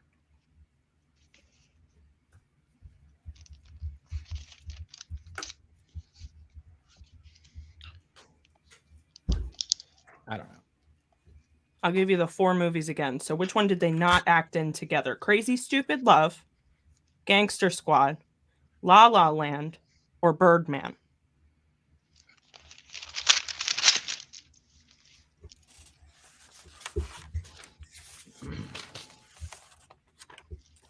I'm actually not 100% on this, so Johnny could be getting back in the game here.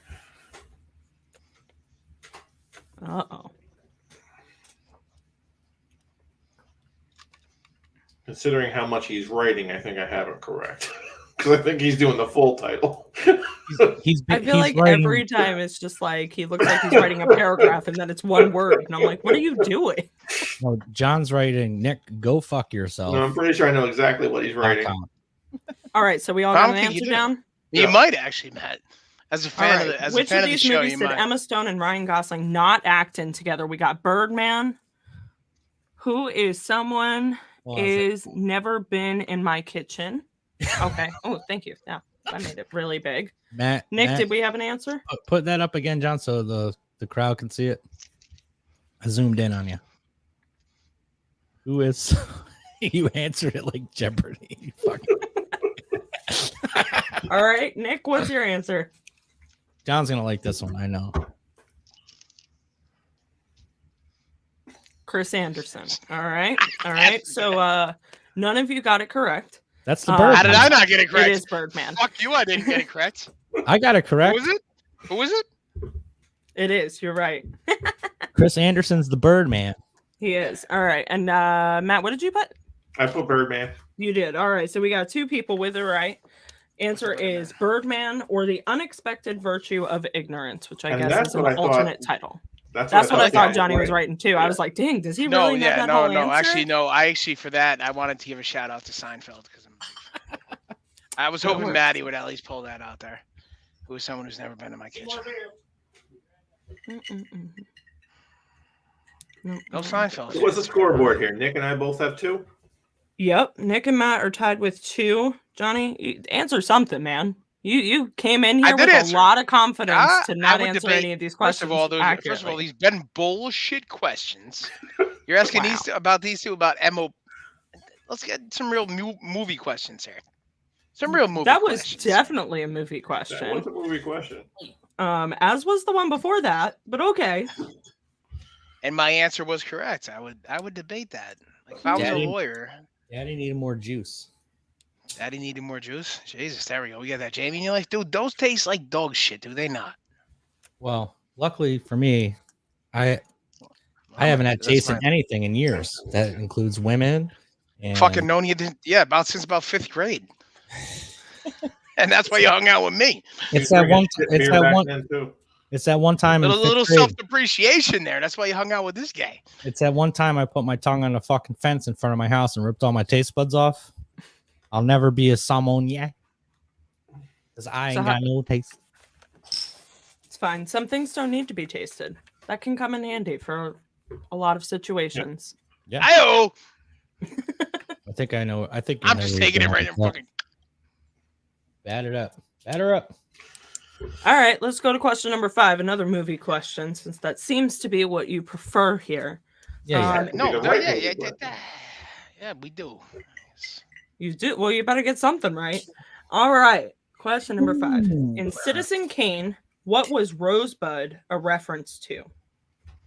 I bet you Matt knows this. I do. He looked very, very confident as he wrote that answer down. I am embarrassed to say I've never watched it. Neither have I, but I know the answer. It's a lie, but I know the answer. Well, he's gonna say the wrong answer. There's the internet answer. That's what mine is.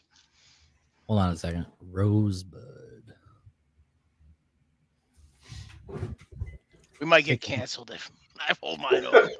Take a wild guess. Because I fucking know it. But I'll go there. Matty won't. I'll fucking just. That's why you're No, here. can't do it. Oh, that's why? It's the only reason. Thanks. Because you go. Well, thank you, Holly, as well. I thought it was because I'm the most handsome one here, to be honest with you. Let's be Definitely.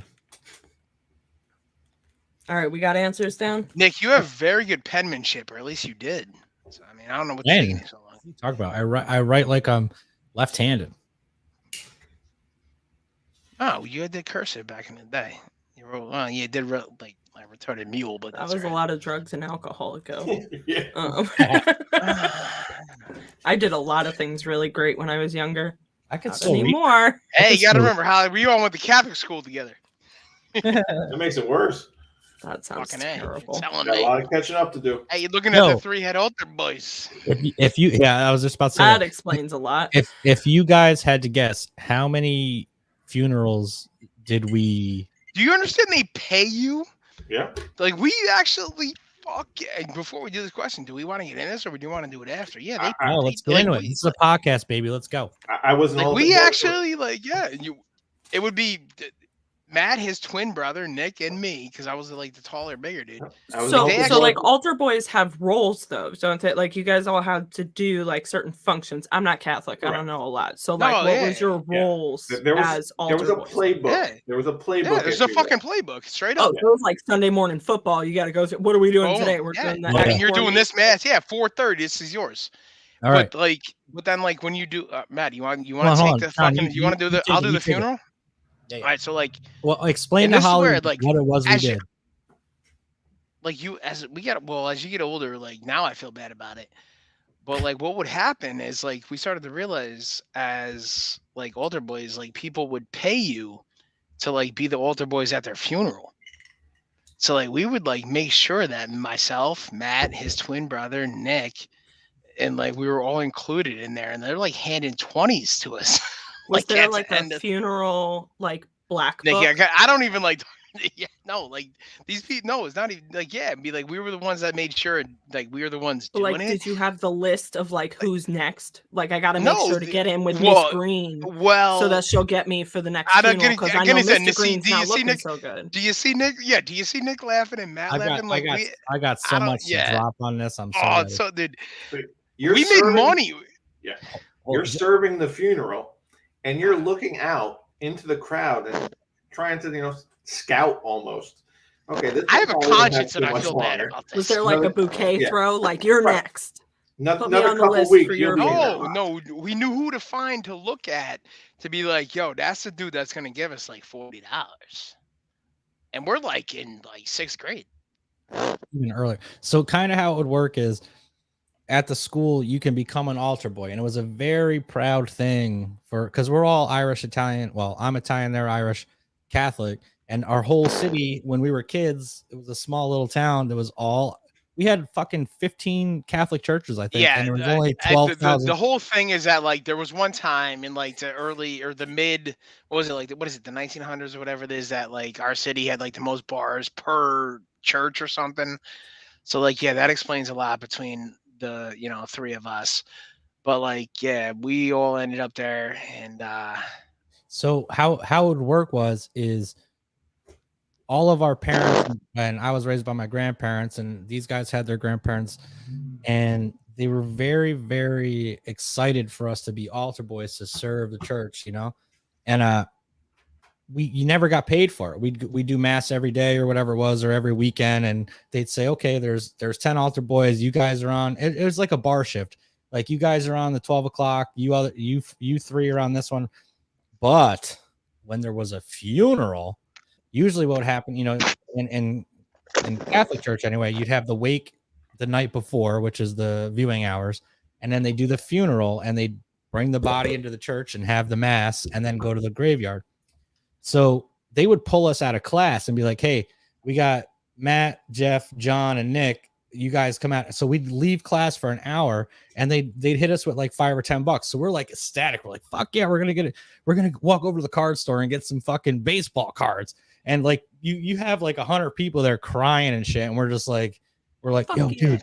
You're like, dude, what do you they're think? like, yeah, we just came out of English class, and like they brought us in because you go into this little back room, and then it's like, all right, dude, we'd just be sitting there like fucking little idiots. I swear to God. And then we're looking out there, and it's like, now it seems like to me again, like I'm sure you guys too, like fucking tragic. But I'm looking out there, I was like, yo, there's a fucking audience out here that we're putting on this fucking robes, dude. We're doing a show. We gotta nail this shit. And sometimes, dude, if you nail it, it's the right person. Look at Matty fucking shaking his head, dude. He knows. He's like, yo, you guys, you two. And I'm talking about his twin brother right now, who's in the chat. His twin brother's in the chat right now, Holly, if you could see it. He's in the comments. Jeff OC is Matt's twin. That's Matt's twin brother. Like that's the thing. Like we'd be like, yo, we nail this, dude. We can like pull an extra 20 out of these people. And now I feel freaking horrific about it, but it's like, so you were hustling the poor widows. This guy's a hustler, not me. No. What we would do is we would this is what I would do. I would ask the priest, like, yo, can you hook me up with the next funeral? And I'd ask and the funeral director, when he'd hand us some money, I'd be like, hey. That's why he liked you so much. Keep me in mind, And Johnny Bush took you on that fucking mountain adventure. All right, that makes sense. Never went on. I never rode Space Mountain, unfortunately. I'd be a millionaire if I did. But I would do that. I would do that shit. I'd be like, hey, like the next time you have one, put me on the list, because they would rotate out the altar boys. But we don't, dude. We would do one every probably 2 or 3 a month. Dude, which at the time is pretty big, right, Matty? All you had to do was have the in with Sister James. You got Sister James in your pocket, and you're getting those funeral assignments. Oh, she hated people, dude. Yeah. But, like, if you had to, but you could endure that fucking 2nd and 4th grade. She was like, yo, I like you. Think about the life of a nun. It's a pretty miserable thing to do, Well, that's what I'm saying. All right, well, that's a fucking deep conversation if you want to go there. I appreciate their dedication, but there's a lot of miserableness to being a nun. So of course they're fucking mad at everybody. Okay, right. Well, all right, you're gonna say something like that. You appreciate their dedication. It's like, no, for nothing. And I'm not saying anything bad, prefacing this to the Catholic Church. Anyone. I will. Any people that becomes a nurse, but I'm just not saying, like, I believe it was was it Bilber or somebody that said, when you're out there, it's like, the politicians that are complaining about this shit. It's like, well, nobody's trying to fuck Newt Gingrich. You know what I'm saying? Like, there's no fucking like little hot 19-year-old trying to come up and get you, Newt Gingrich, and complaining about it. Yeah, you can become a nun. It's like, I appreciate your spirituality, but maybe it's because, you're at peace with yourself. And you want to make this decision. Look at Nick making his face, dude. I was trying to make some levity out of this situation. That I'm rolling here. Fucking save me then. No, because all I could think of is the first time I saw Chasing Amy, when when they were like, "You're a lesbian. It's a movie, though. You just need to get dick down." And I was It's a like, movie. "Oh, That makes yeah, sense. I'm But that's aware." like a It's really common thing. Like I'm as soon as aware you it's a say something that's movie. Oh, I'm gonna listen to her. No, what I'm saying is like when I first saw Chasing Amy and they're like, "Oh, I'm a lesbian. Oh, you just need a good dick and down." The first thing I thought of was like, "Oh, these nuns just need a good dick and down, and they won't be a fucking nun anymore." And that's why I'm fucked up. So why are you guys Okay. fucked up? Holly, roll off I'll of be that. No, honest, Holly, roll off of that. I'm pretty abstinent. Okay, I'll own it right now. I've been celibate for I think 8 years now. Obviously, I'm no fucking nun. All right, that's not like the secret here. So like, I don't know. People say that shit like, oh, you just haven't found the right thing. No, you just prioritize different things in your life, and they prioritize God really high up. And you know what? That's their choice to make, and that's fine. It's not for me. Okay, I don't understand it. I've been to Catholic churches and stuff. I get all the ritual. I think there's a lot of beauty in it.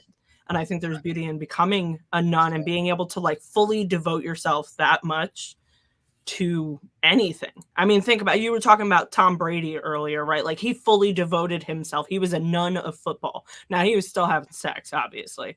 But like he's so devoted to football, and now he's like, I'm done, bro. I'm like, do nuns retire? Is that I feel like they just die as nuns. Like, do they get like a retirement? Like, I'm like, I can 80, answer that actually. No, they live in a covenant right up the hill from my house. Quick and no, they don't get that old throwdown at all. They live up in a covenant up by, well, past where we used to live and up past my house now. Yeah, they just go up to like a retire. What do you consider it? I believe it's called. Was it a covenant? Not like a witch thing or what is it? No, what is it?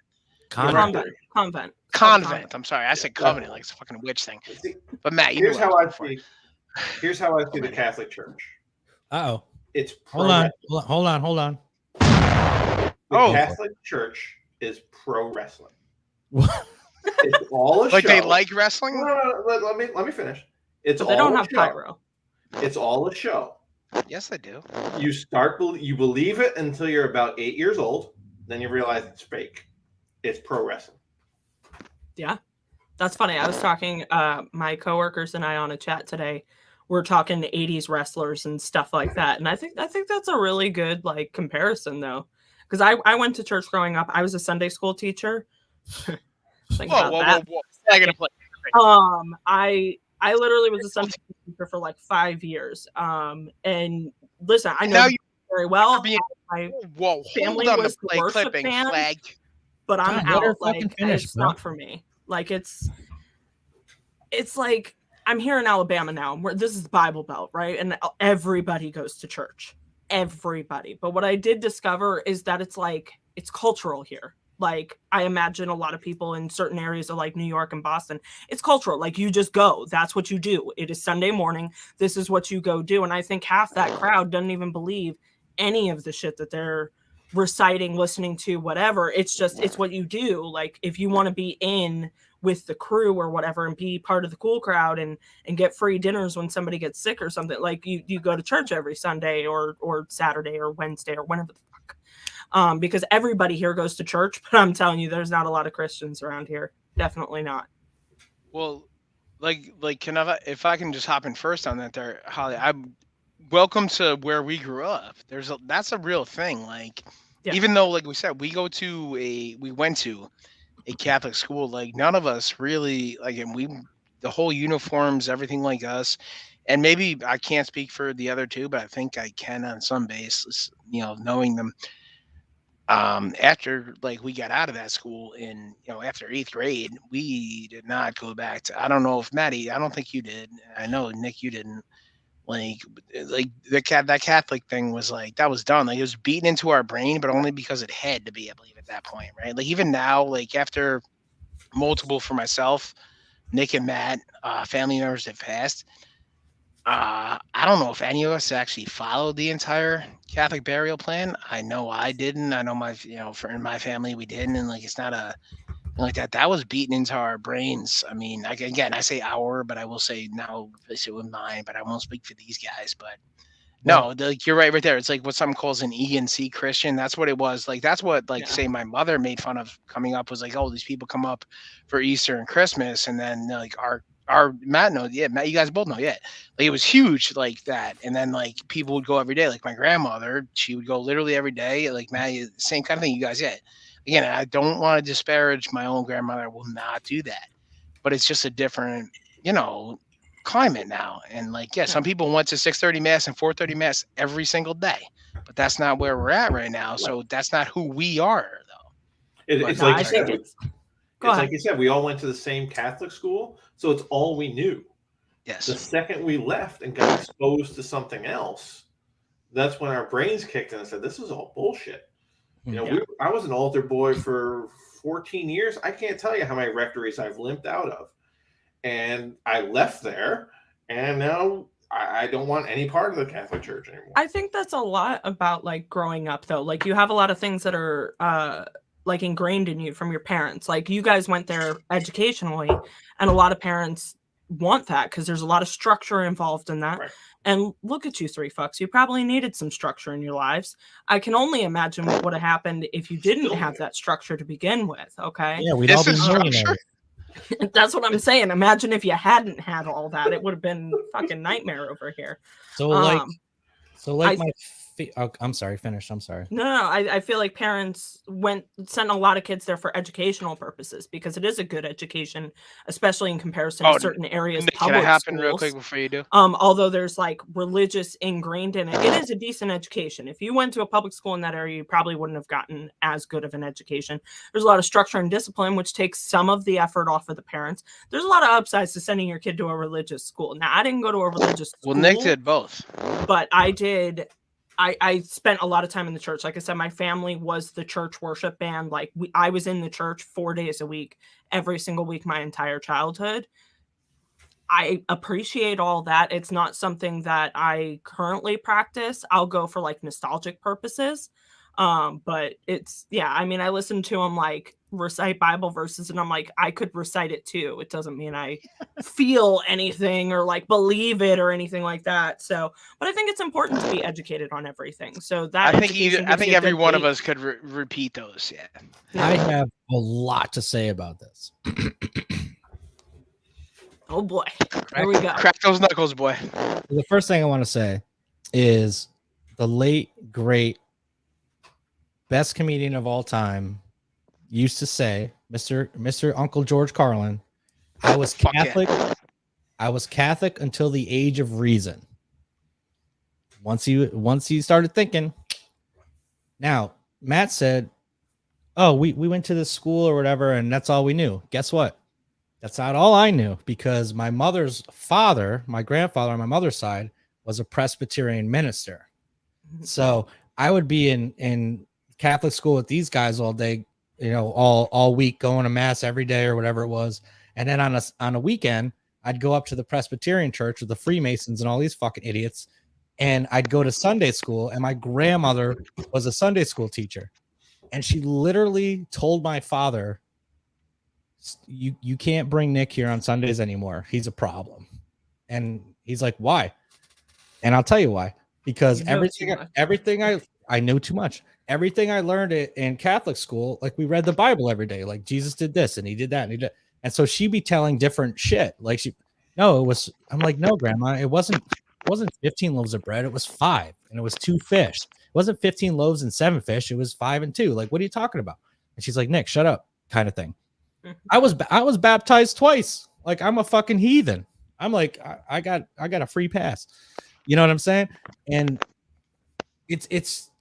I realized at a young age that it was bullshit, because we're both sects are Christian, right? But all the stories are different. Tree of how that all breaks down, right? But it's the same Bible, but this place would tell you one thing and the other place would tell you something else. I'm like, what the fuck? Which one is it?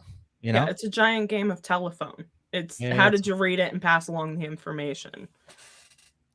It's a whole lot of bullshit. But I think it's, like I said, I think it's important that you did get both of those perspectives. I got a lot of different perspectives too, because my family was like a worship band. They would get asked to play at other churches. So I'd go to like Baptist church, Presbyterian church. I think we did do a Catholic church once. May I ask a question? Yeah. Like you say a worship band, so like that, like so they play band at what exactly? Maybe I missed it. I'm sorry.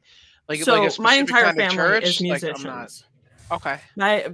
In I went to a Presbyterian church. Okay. I'm sorry. I just We're like to like learn things, so I'm like if I miss something, I yeah. apologize so much. No. We're like Presbyterians are like diet Christians. Like there's a joke within the Presbyterian church that like we're the laid back, lazy ones who will kind of only half read things.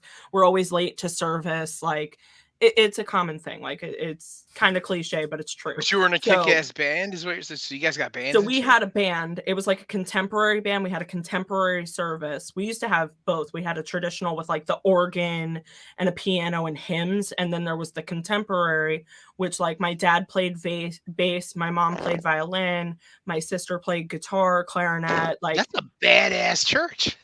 yeah, it was. And it got pretty rocking. So I was too young at the time, so I wasn't in the band, but I would hang back by the sound booth, which evolved later into my life, kind of diving into that realm. But I would like hit the slides, like they put the songs up with the words, and I was the slide person at like 6 years old, hitting the like, and now I click the button and it's the next part of the song and whatever. And it's apparently hard to find worship bands now. It's super popular. Like there's bands in every church. Like if you go on any online service right now, they all have like 4 acoustic guitars and they hold their hands up and they do the whole thing, and it's like a whole show. But like because they were the band and there was 3 services a day, I was in church all day on Sunday. So we get there early, 5 a.m., start rehearsals, and then we do service. And so eventually what happened is as I got older, I moved into childcare because I was like, I cannot sit through this service 3 times. Like I've heard this sermon 3 times. I'm tired of it. So I go back into childcare because it was like away from this. And that evolved into me teaching Sunday school. So, but so like I took the middle school place. That was my class. So like there was a point. Well, to evolve into my question there, I was kind of asking like, so there's like a whole portion of like the maybe the mass, so to speak, that you guys would have like a band going on, because that's awesome. It would open with the band, so because everybody's late, right? So they do the band. Well, when I say band, I mean I'm doing quotations here. I'm not talking about, but you guys sound like you guys have a band. There was a full drum kit, there was a bass, there was a guitar, there was a piano. Like it was a full band. They weren't like opening mosh pits or anything. Like it was worship music or whatever. There's usually like 3 or 4 singers, and then there'd be the leader who was basically like a music pastor. He would choose the songs to kind of match up with the sermon, and like the message of the praise music. It's really, just go YouTube like any worship service. It all looks the same. See, the weird thing is I'm gonna actually do that because I'm kind of crazy and obsessed with like when I want to learn things, I will probably do that. Like I'm guessing that guy had an amazing job just to pick like the music to do that each week. And that's what he does all week long. That was his job. My question. Or creepy. I was gonna say, Matt, take this. Are these original compositions, or is this like 70% Amy Grant? No, so like there's a whole world of Christian music that a lot of people don't know about. And my dad did a lot of like road work for loading in these bands, and they played churches and all kinds of places. But there's like a lot of Christian music and Christian composers and stuff like that you'll never hear in popular music. Like Amy Grant crossed over and kind of got into popular music. But yeah, there's like basically it's contemporary takes on hymns. So they'll take like hymns that have been sang for thousands of years and then just like drop a beat behind it and make it sound contemporary so that like the kids want to sing along and whatever. So even though like I do not follow any of this anymore, I still sing. I'm a karaoke singer, and I will fully admit that 3 of my warm-up songs are worship songs from when I was a kid, because I have them memorized in my head. Like they're ingrained in me, and they're really good for warming up your voice. But well, there's a church down here called, like, I think it's called Calvary, and it's like a fucking it's arena. an event. It's an arena, Like you go in and they put on a full fucking Well, rock that's kind concert. of where I was leading into with the questions. Yeah. Well, in Calvary, so I think now they've gone to more in-person stuff, but they used to have what they called satellite churches. So there was a main church that would put on the show and then broadcast it to churches around the country, like in small towns and stuff that didn't have churches. And people would literally like watch it on TV or like watch it in a church. But like it would be the pastor there that would like preach all across the country. So you're preaching to like thousands of people all over. Calvary like was really big about that. I think they've kind of pulled back now, but So here's the thing. John, you're gonna like this. I've listened to some Christian rock just to learn what it is, and you know, the gay men in America don't have a music genre. I've been trying to think of one Christian rock song I Can I love. And finish, please? The gay men in America don't have their own genre of music, but if you listen to Christian rock and you just take Jesus out of it and just put like Phil, it's a lot of talking about loving some guy. So it's a lot about like, I want you in me. Will you make me whole. you make me oh, dude, there's like whole. that's what I was saying. Like right there, like I was trying to. I'm not gonna like that. I was like there. I want him to love me. There's dude, it's on the actual 97 state title video. Like as and the and they're singing telling that. And now that that's in my head, I'm going, dude, that's the actual fucking song right there. If you But like, I know it says, but it says, and the Jesus list me. I'm going, wait a second, that's not what that is. if you in any facet of your life like being inside of men, Christian rock is your type of music. Yeah. Nah, I'm all good on that. Because all they talk about is, I want him in me. So you've actually, well, see, here's what I like about Nick. This is is how 'cause Nick he actually hears it anyway. No. But anyway, no. Again, I'm right. It does work because as I stopped like believing, I would still sing the songs because like I naturally like to sing music. Well, So if there's something you're playing also whether I like it or not. But would you say that you're also a musician and it's still in your head? Like that. Yeah, like if you start playing music, I'll start singing along no matter what it is. So that's why like if the bass drops for a Motley Crue song, me and Nick are gonna run through a wall. I hate to tell you. Listen, when I stopped like I guess believing like in the right now, side, I just started like switching the lyrics to make sense with something else because it's really just about like devotion and being in love with something. So like it's easy to switch up Christian music to not be about God. Unless they say God like 4,000 times, which a lot of their music does. But so question 5. Yeah, I guess we can get back. No, I love that. We're so we can do question 5 and keep talking. This is awesome. Moving on. No, we can do 5 and dude, let's keep talking. This is great. I love learning. I'm down. I have Christian rock deserves rainbow flags, and we're moving on. Let's keep doing it. Let's go. What do we got here?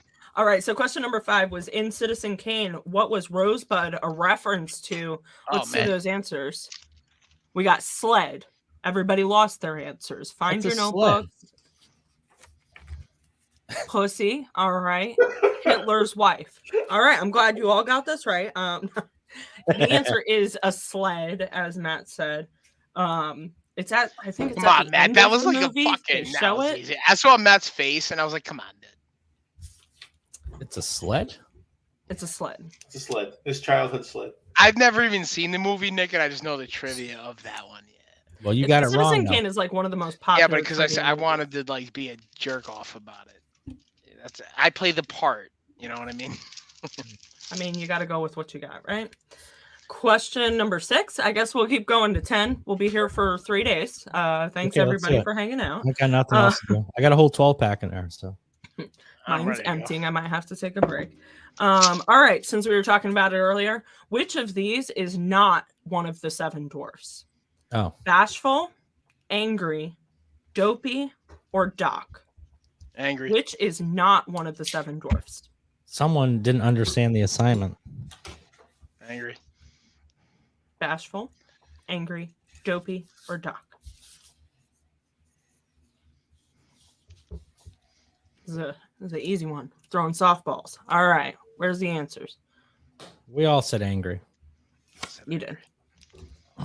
Yay. I already said Johnny, angry. you finally got some points. Look at that. Oh, you motherfucker. Now, should I start trying now? Oh, no, I'm getting Might a be little too late. aggravated here.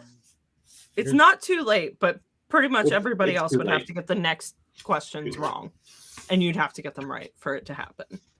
So the current scoreboard is Matt, you're at 4, Nick, you've got 3, and John, you got 1. Still a chance for a Got 11. comeback. Let's see what you can do. All right. I'm pulling new questions. That's why it's going to All right. In which movie did Sidney Poitier utter the famous "They call me Mr. Tibbs" line? Hmm. I don't think I pronounced his name right. I don't think I can. Something like Sidney Poitier, by the way. Poitier? By the way, I'm not even answering this question. Sidney Poitier, who just died, I won't even answer that question without you getting his name right. We gotta be. Fuck current. you. I said it right. It's Sidney Poitier is his name. And you no. damn well It's a T in the middle, not an R. It's Poitier. It's Poitier.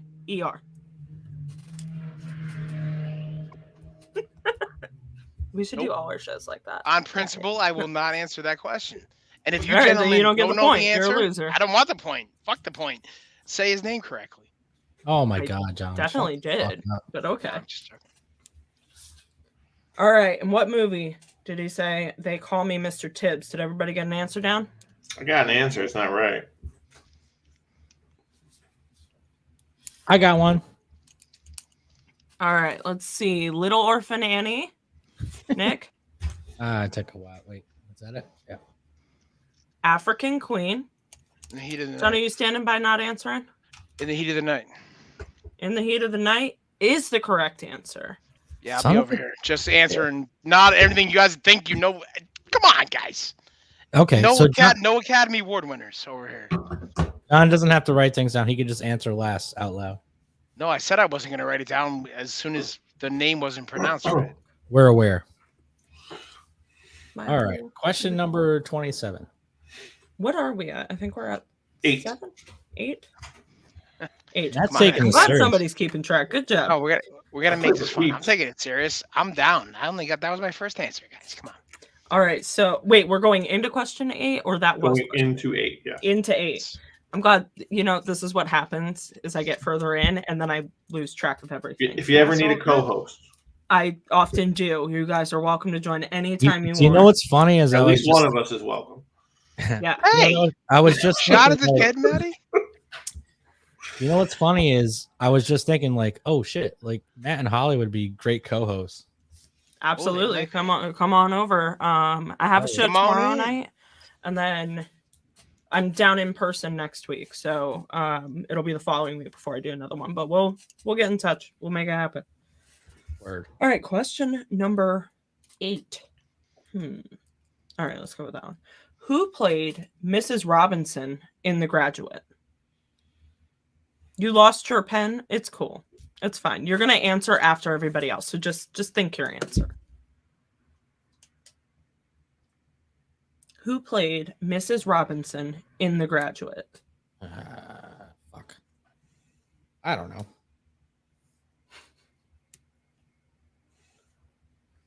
I'm gonna kick myself. I just love that you guys specifically requested me move to movie trivia and have not done very I'm well. gonna kick you that you don't know this answer and I don't have my pen, Matt. I'm gonna kick myself because I know it. I just can't think of it. I don't know how to spell the name, but I'll Take a guess. Spelling doesn't count. That's fine. all right, fine. I gotta. We got an answer. Maddie, you want to take a guess? We'll let John say his first, so he doesn't read ours. Good call. What's your answer, John? What's your answer, sir? Go ahead. I think he done messed his whole setup up. No, He I'm had a here. situation over there. He's struggle bussing. Yeah, what's he doing?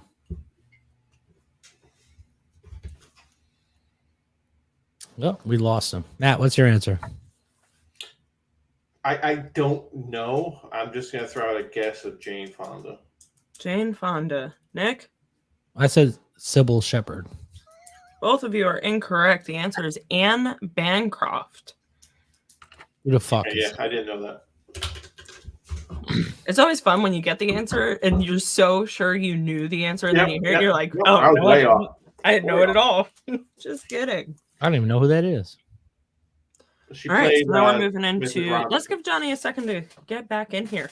So a lot of people had a crush on Anne Bancroft. Who was your childhood movie crush? Like, who was the first woman that gave you a stiffy on screen? Hey, Marissa Tomei, Oh, good one. my good cousin one. Vinny. Yeah. I never really got into her because she looked like my sister. Oh, that's a good I reason. can see that. Who was my first movie crush? Let's see.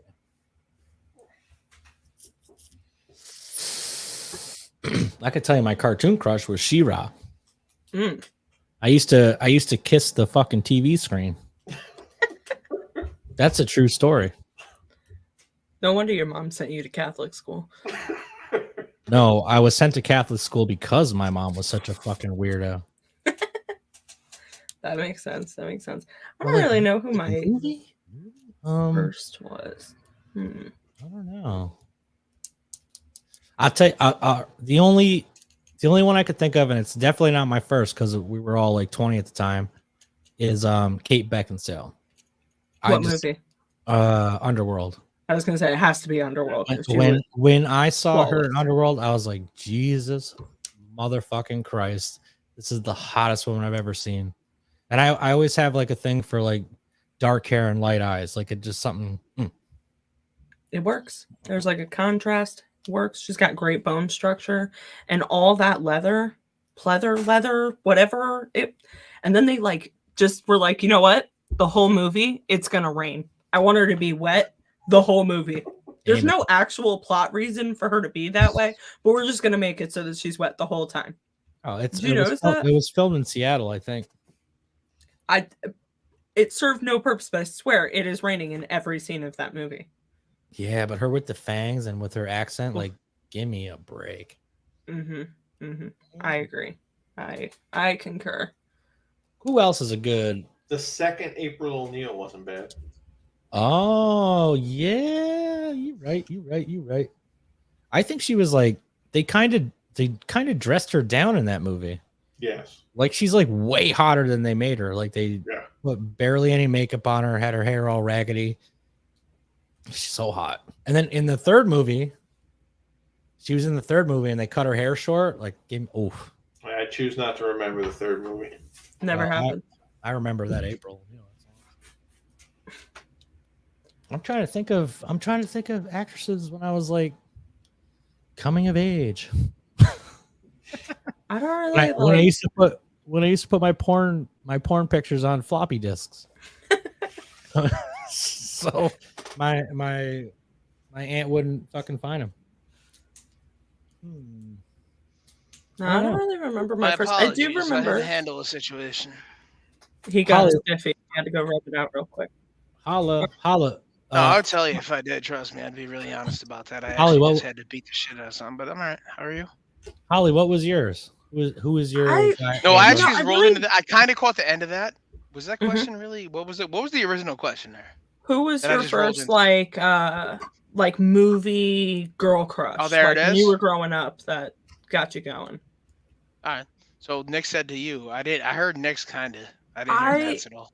I really don't remember like exactly who my first was, but I do remember growing up. There was two movies that I watched as a child obsessively for no reason. So I'm gonna have to say Michelle Rodriguez in Fast and Furious and Liv Tyler in Armageddon. Don't ask me why I repeatedly watched both those movies. How old are you? Can I ask you a question? I'm 30. How old are you? I just turned 30. Oh, okay, that makes sense because you're a little younger than us. I'm sorry. So that makes sense. Yeah, but like, I watched those movies when I was like a kid. Like they came out when I was, I don't know, probably like 8, 9, something like that. I would go like. Nick, does that kill you though? Because we watched Fast and the Furious our graduation night. Yeah, no. I think Like the I think original, I the was in first one. elementary school. I don't remember exactly, but I Like remember the I first used to get- one, we after graduation. I John. mean, yeah. John, I who have was, it on VHS actually. who was your first girl? Early, like in- at like No. 12, 13. Like, I'm sorry, go ahead.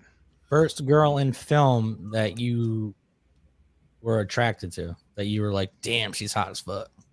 Like just coming up. Yeah, when you first see. got boners, bro. Tia Carrera. Wayne's and, World like, 2. Yeah. Fuck yeah. Dude, Wayne's World 2, fucking the Arnold movie. Then I would say oddly enough. No, how can I say oddly enough? She's fucking beautiful. What's her name? God damn it, now I like forget her name. I like her too. No, yeah, I'm sure you do. The friend from Clueless. Sasha, no, what's her Brittany name? Murphy? No. The black girl. Oh, the crazy one? Oh, she's crazy now? Like in She real is life? crazy now. I can't think Oh, of her I don't know. name. Hey, whoa, bro. I'm just saying she was fucking She is crazy. batshit Hey, crazy. oh.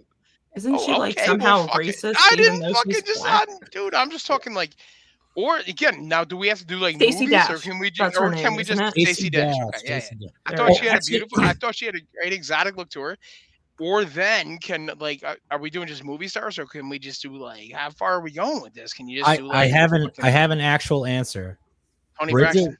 Bridget Wilson and Billy Madison in Mortal Kombat. Boom, dude. How not, dude? And people forget about Bridget. She just retired from acting too. That's beauty to me. And not that Tonya Blade was my fucking spank bank for like 2 years. That's not bad. I mean, I don't know. So hot, want to touch the hind. See, the weirdest thing was like, well, I can't say weirdest because obviously it's fucking like, human like animality, but like the Pam Anderson thing, like that works for anybody, but it's just like, dude, I don't think that really was like a lot of like our crew. Like again, but we have a weird crew. Like Holly, I don't know if you know like how our crew interacts. Like this is why like this works out like in our pod. Because like we all went to this little Catholic school together, but then we also went to the same high school together, and then like kind of almost broke apart, but kind of stayed the same. Like I'm like these guys hated. Well, they say they hated me. I like them guys, those guys, but like it's weird. Like we were friends. Like we're all part of a crew. Like I was captain of the football team. Like I will admit to these guys. Like I was a scumbag to some people, and yeah, I'm not gonna like I will own it. And I was not nice. What are you talking about? Was I a bully? Nick, I don't know what I'm saying. Like, because we came from different dynamics. Well, What our does this have to dynamics. do with Bridget Wilson? Listen, bro. Think That's about something to talk to think your about where I'm therapist connecting about. it to, though. No, think about where I'm connecting it to. Like, I was on a tangent there, Nick. I was just gonna go with it. Fuck off. I don't know. I feel like everybody I talk to always thinks that their crush is like, I know it's weird, but and then everybody answers That's the where I same was going thing with it. anyway.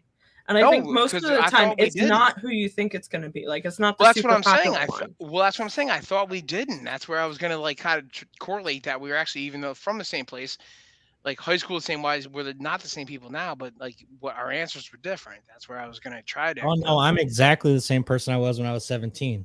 I was talking about mentally stupid. Terrible in relationships. I'm the same. Bad, Yeah, I'm bad that's with true, yeah. money. I'm lazy. Not that bad there. No, I was never lazy. That's not. Getting better. Yeah, I was gonna say. Well, yeah, we're But- both pretty good. Well, we suck at relationships. Matty, I think he does. Well, I don't know, Matt.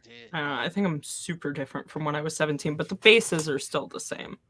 I grew up real fast too, so Actually, I think the harder think Maddie comparison would looks be the like same. since 13. But 17, I was like already a full-grown adult. I was sleeping in my car and paying bills and all that stuff, so I wasn't really a kid. welcome to my friend Nick. I cannot relate to that, but my friend Nick. Listen, here, there's a and reason we hit it off way back when and became friends. Kindred souls. that's a good thing. Hey, I'm glad you did. All right, so now that you're back, you didn't answer the original question. Did you know who played Mrs. Robinson in The Graduate? It's not Diane Lane, right? No. That's my answer. Was Diane Lane? No, it wasn't. Okay. All right, so that was your answer. So now we're going to question 10, right? So bad. 9. 9? Now's 9. Okay, got it. Maybe got my it. fucking cat just took on my thing. I don't know what I'd do without you because I really have no idea where we're at.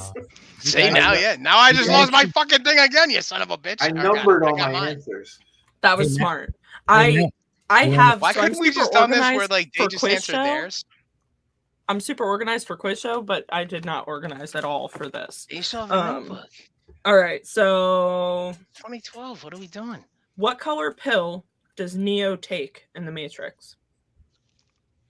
Obviously, you have two options. Or do you? Or do you? I think it could be argued that he didn't take any pills and it's like all just a dream and like it doesn't really even count. Well, see, the I could do that if you'd like. I was never big into the Matrix, actually. I don't know. It was like a huge thing. Like everybody went and saw it, and a lot of my friends are super into it and obsessed. They hate the new one, but I never got into it at all. I don't even think I've seen all of them. I know I've seen the first one. Fisher climbed the house 4 times and kicked 4 windows in trying to like impersonate Neo. It was terrible. Here's my answer. Look. All right. Plan B. Yep. That was the one. All right. We got red pill, red pill. The answer was red pill. So. Are you sure though? Well, it could be argued that. Now, Nick, are you sure they took the fucking. Do we want to do a red pill, blue pill question? Like which pill I would just you want to take? make sure they. No, I just want to make. I think my favorite is okay, red pill. You go back 10 years. Oh, here we go, Nick. With all the knowledge you currently have, you go back Only 10 years in time. Only 10? Just listen to the fucking question. So red pill, 10 years back, all the knowledge you have now, you start fresh. Blue pill, $10 million right now. No strings. Why would you need to go back if you're getting $10 million? You're dumb. Because you still have the knowledge you have now. You need to rephrase that question. You say go back in time with the knowledge you have now, or just get $10 million. Yeah, I'm taking the 10 million, keeping the knowledge I have now and going forward. Okay, so what's the lowest dollar amount you'd change your mind? Wait, hold on a second. Are we the same age? Or do I go back 10 years? No, you go back. Like you'd be 10 years younger, but So you keep all the knowledge you currently have. Oh, I would do that because I would just put a fucking grand in Bitcoin and be a billionaire. I was gonna say you can make way more than 10 million if you have the proper knowledge. You guys can fucking ride around in your skiff boats, and I'll hook them up to my yacht, and then we can fly around on my helicopter. Only 10 years, Nicholas. You should. But that's the thing, Nick. You have to go back 10 years. It's going to be 8 before Bitcoin's even a thing. That's not true. But you could like get ahead of things. Gentlemen, like, I can introduce you to a person who about 9 years ago has a lot of it. Yeah. Well, I can also 10 years ago put money into Amazon, put money into literally anything. Apple. 10 years ago, the first iPhone came out fucking 12 years ago. But not only do you get money, you can undo some things that you've done too, and I don't know, like this. Maybe skip a few relationships. See, I appreciate like that. I appreciate her viewpoint here. Yeah. Like, don't get me wrong, the money. Like, I'm definitely going to be like, you two just went money. No, but I would do the money too. I mean, I'm not stupid. But like that would take what 10 minutes. Like as soon as you snapped back, you'd be like, cool. And now I've invested. But now what? Like you could change the entire course of your life if you went back that far, knowing what you know now. But that's a deep question, right? Like, okay, but would you want to change everything? Like, what? Can I ask? You know, it's like butterfly effect. You could, well, of course, also undo great things. How far do you go back from that? Like, all right, that's let's the thing. Like, John, you answer now, and then let Matt answer, and then let Holly answer. No, I'm not answering first. We're going 10 years. I can't do that right now. It's either 10 years or 10 million. What up? 10 million right now. I'm out. Later, boys. Is that everyone says that? I'm not doing that. I said I'm 10 years. That. All right, so we're split 50-50. I'll eat this shit. I'll eat everything we've all had, and I keep my memories. And y'all are still and the parameters, Nick, here are not distributed yet. Once again, y'all still coming with me. That wasn't distributed. Said all you had to do was like go back 10 years but like now I take the 10 million now. She didn't give me any parameters of that. All you motherfuckers aren't coming with me. So I have $10 million now, and every one of you motherfuckers are coming with me going forward. You gotta base your question better. Yeah, but no, based on how your friend answered. 10 million now, based on me right now. Yeah, but John, now ain't shit. Matt, John, if you think about it, if she frames the question exactly how you want to, then it's not that's a different question. Then it's not a question. Oh, for you, it's not your. Okay. It's got to be a challenge. You got to think about it. Yeah, if you have everything exactly the way you want it, there's no point in asking the question because it's not a debate. If you leave it open-ended like that, then it's a debate. Like I take the money now because I'm not. If I go back 10 years, there's people I've met in the last 10 years where if I go back and start changing stuff, maybe I don't meet them. Oh, shut the Plus, fuck I'm up. $10 million, less rich. No, I agree with that. Yeah. But all right. So if you want to play that card, if it's right, you don't go back and meet those people, but did you want to meet them? So you don't give a fuck about those people, right? If we're going on this hierarchy of playing that. No, I think his point is he wants to meet those people, so it's worth it for him to take the money he's out now. the 10 million then, Yeah, right? because you still end up in the butterfly. Forget the 10 million. If you end up back 10 years, some of the stuff that was good that happened could potentially not happen too. Like you could undo bad stuff, but you can also undo good stuff. All right, so maybe I'm misunderstanding the question here. So it's one or the other. You It's get very 10 simple. So million. I don't get 10 million, and oh no, that's not what was said originally. We can replay this episode. No, oh, I bet it wasn't. No, Matt, You don't can give watch me the that replay face. tomorrow. That's Oh, I will. And Matt, you questioned it the first time too. No, I didn't. I'll bet that 10 million that you're supposed to have right now that it was worded exactly like this. You take $10 million right now, or you go back 10 years in age and in time with all No. That's not how it was realistic because there was exactly a technically hold on real quick. No, but hold that on. is what I said. There was not because a person had to ask, are you talking about time? There was questions that people There was a clarification question. Thank you. There was a clarification. I just want to clarify. Motherfucker, there was a question. No. The clarification did nothing to confuse the answers that you're thinking of. So no, but I'm just saying there was questions that actually there was clarification that had to be made. Was there not? There was. No, all right, I say we move to question. No. Was there? No, the only question I asked was not you. There was multiple clarification questions. I was the one that asked the question, and all I said was, if we go back 10 years, does it also the original one? Like, are we the same age we are right now, or am I the would same we go age I back am 10 now, years in or age? am That I was the 10 years question. younger? Watch there's also a money. There's a monetary value in there. Watch the replay. I guarantee. No, there wasn't. John, let me repeat the question for you. No, I understand it. No, I'm just telling you. All right, he's taking the money. That was his answer. No, I'm just telling you. That's what he went with. If you rewatch this and then tell me I'm ready tomorrow and text me, thank you. I will literally spend an hour cutting this video and sending you while you're wrong. I want you to open next week with the replay of this going, and the survey shows that this is what was actually said with the transcript. I'll tell you what's going to typed happen. At the bottom. I'll tell you what's going to happen is John's going to rewatch the episode and he's going to fucking send me a text at 2:00. Sorry, dude. And that's all it's going to say. No, I say I'll eat it. And all right, let's try a new question. Here's a new question just for you. You take $10 million right now, or you go back in time 10 years younger with all of the knowledge you have right now. Which one would you do? Talking to me? Yes, you're the only John on the show. I was being a dick there, yes. No, I would take the money. Well, so you all would take the money? No, I'd go back. I would fucking go back 100%. Take me the money. No, you're dumb. Y'all are dumb. I don't know. I'd go back 10 years because I've been poor my whole life. I don't need 10 million right now. You take me back 10 years, take 10 years off my life, take fucking 40 pounds off my belly, and I know what's gonna happen. It's fucking Back to the Future too. It's Biff, bro. I know everything that's gonna happen. Like, I'll be a millionaire and a billionaire in 3 years, and I'll be younger, faster, stronger, and I'll know that maybe I should. How did that work out for Marty when he went Back to the Future? It worked out pretty good because when he actually went back, he had a brand new truck. His dad was the fucking HNIC. Biff was fucking washing their cars. Oh, I'm sorry. He had a girlfriend. I'm sorry. What does HNIC mean? Yeah, you know what it means. It's Prodigy. He's a head. Prodigy's a rapper. Yeah, he's the one that the song came out. HNIC. Yeah, I know. Yeah, you're trying to make me drop an N-bomb, and I'm not going to do it.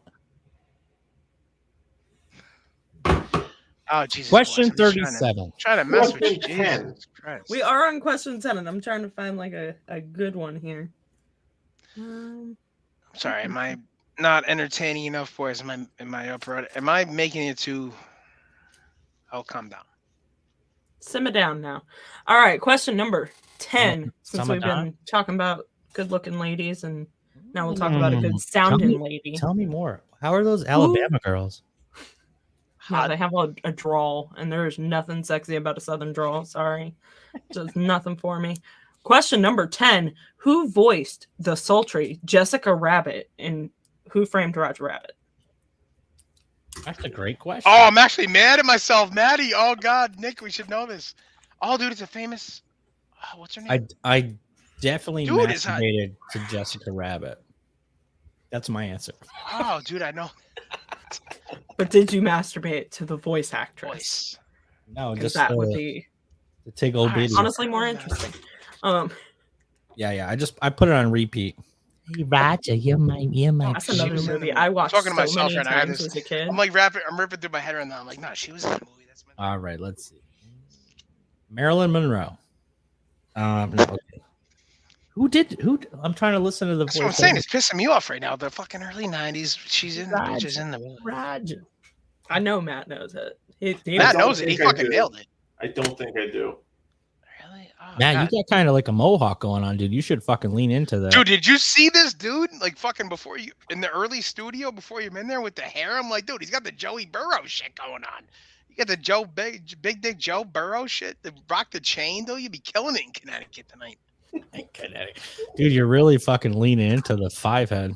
Look at this guy. He is good for him. And I'm just stalling on time because what the fuck is this bitch's name? Oh, dude, I got nothing. Dude, I know. Oh, I mean, an educated guess would be early '90s, great. But not even it's not an up and coming actress, right? I think it's a. I don't know, dude. I think we're overthinking. Yeah, we are overthinking it. movie Like, dude, was released in 1988.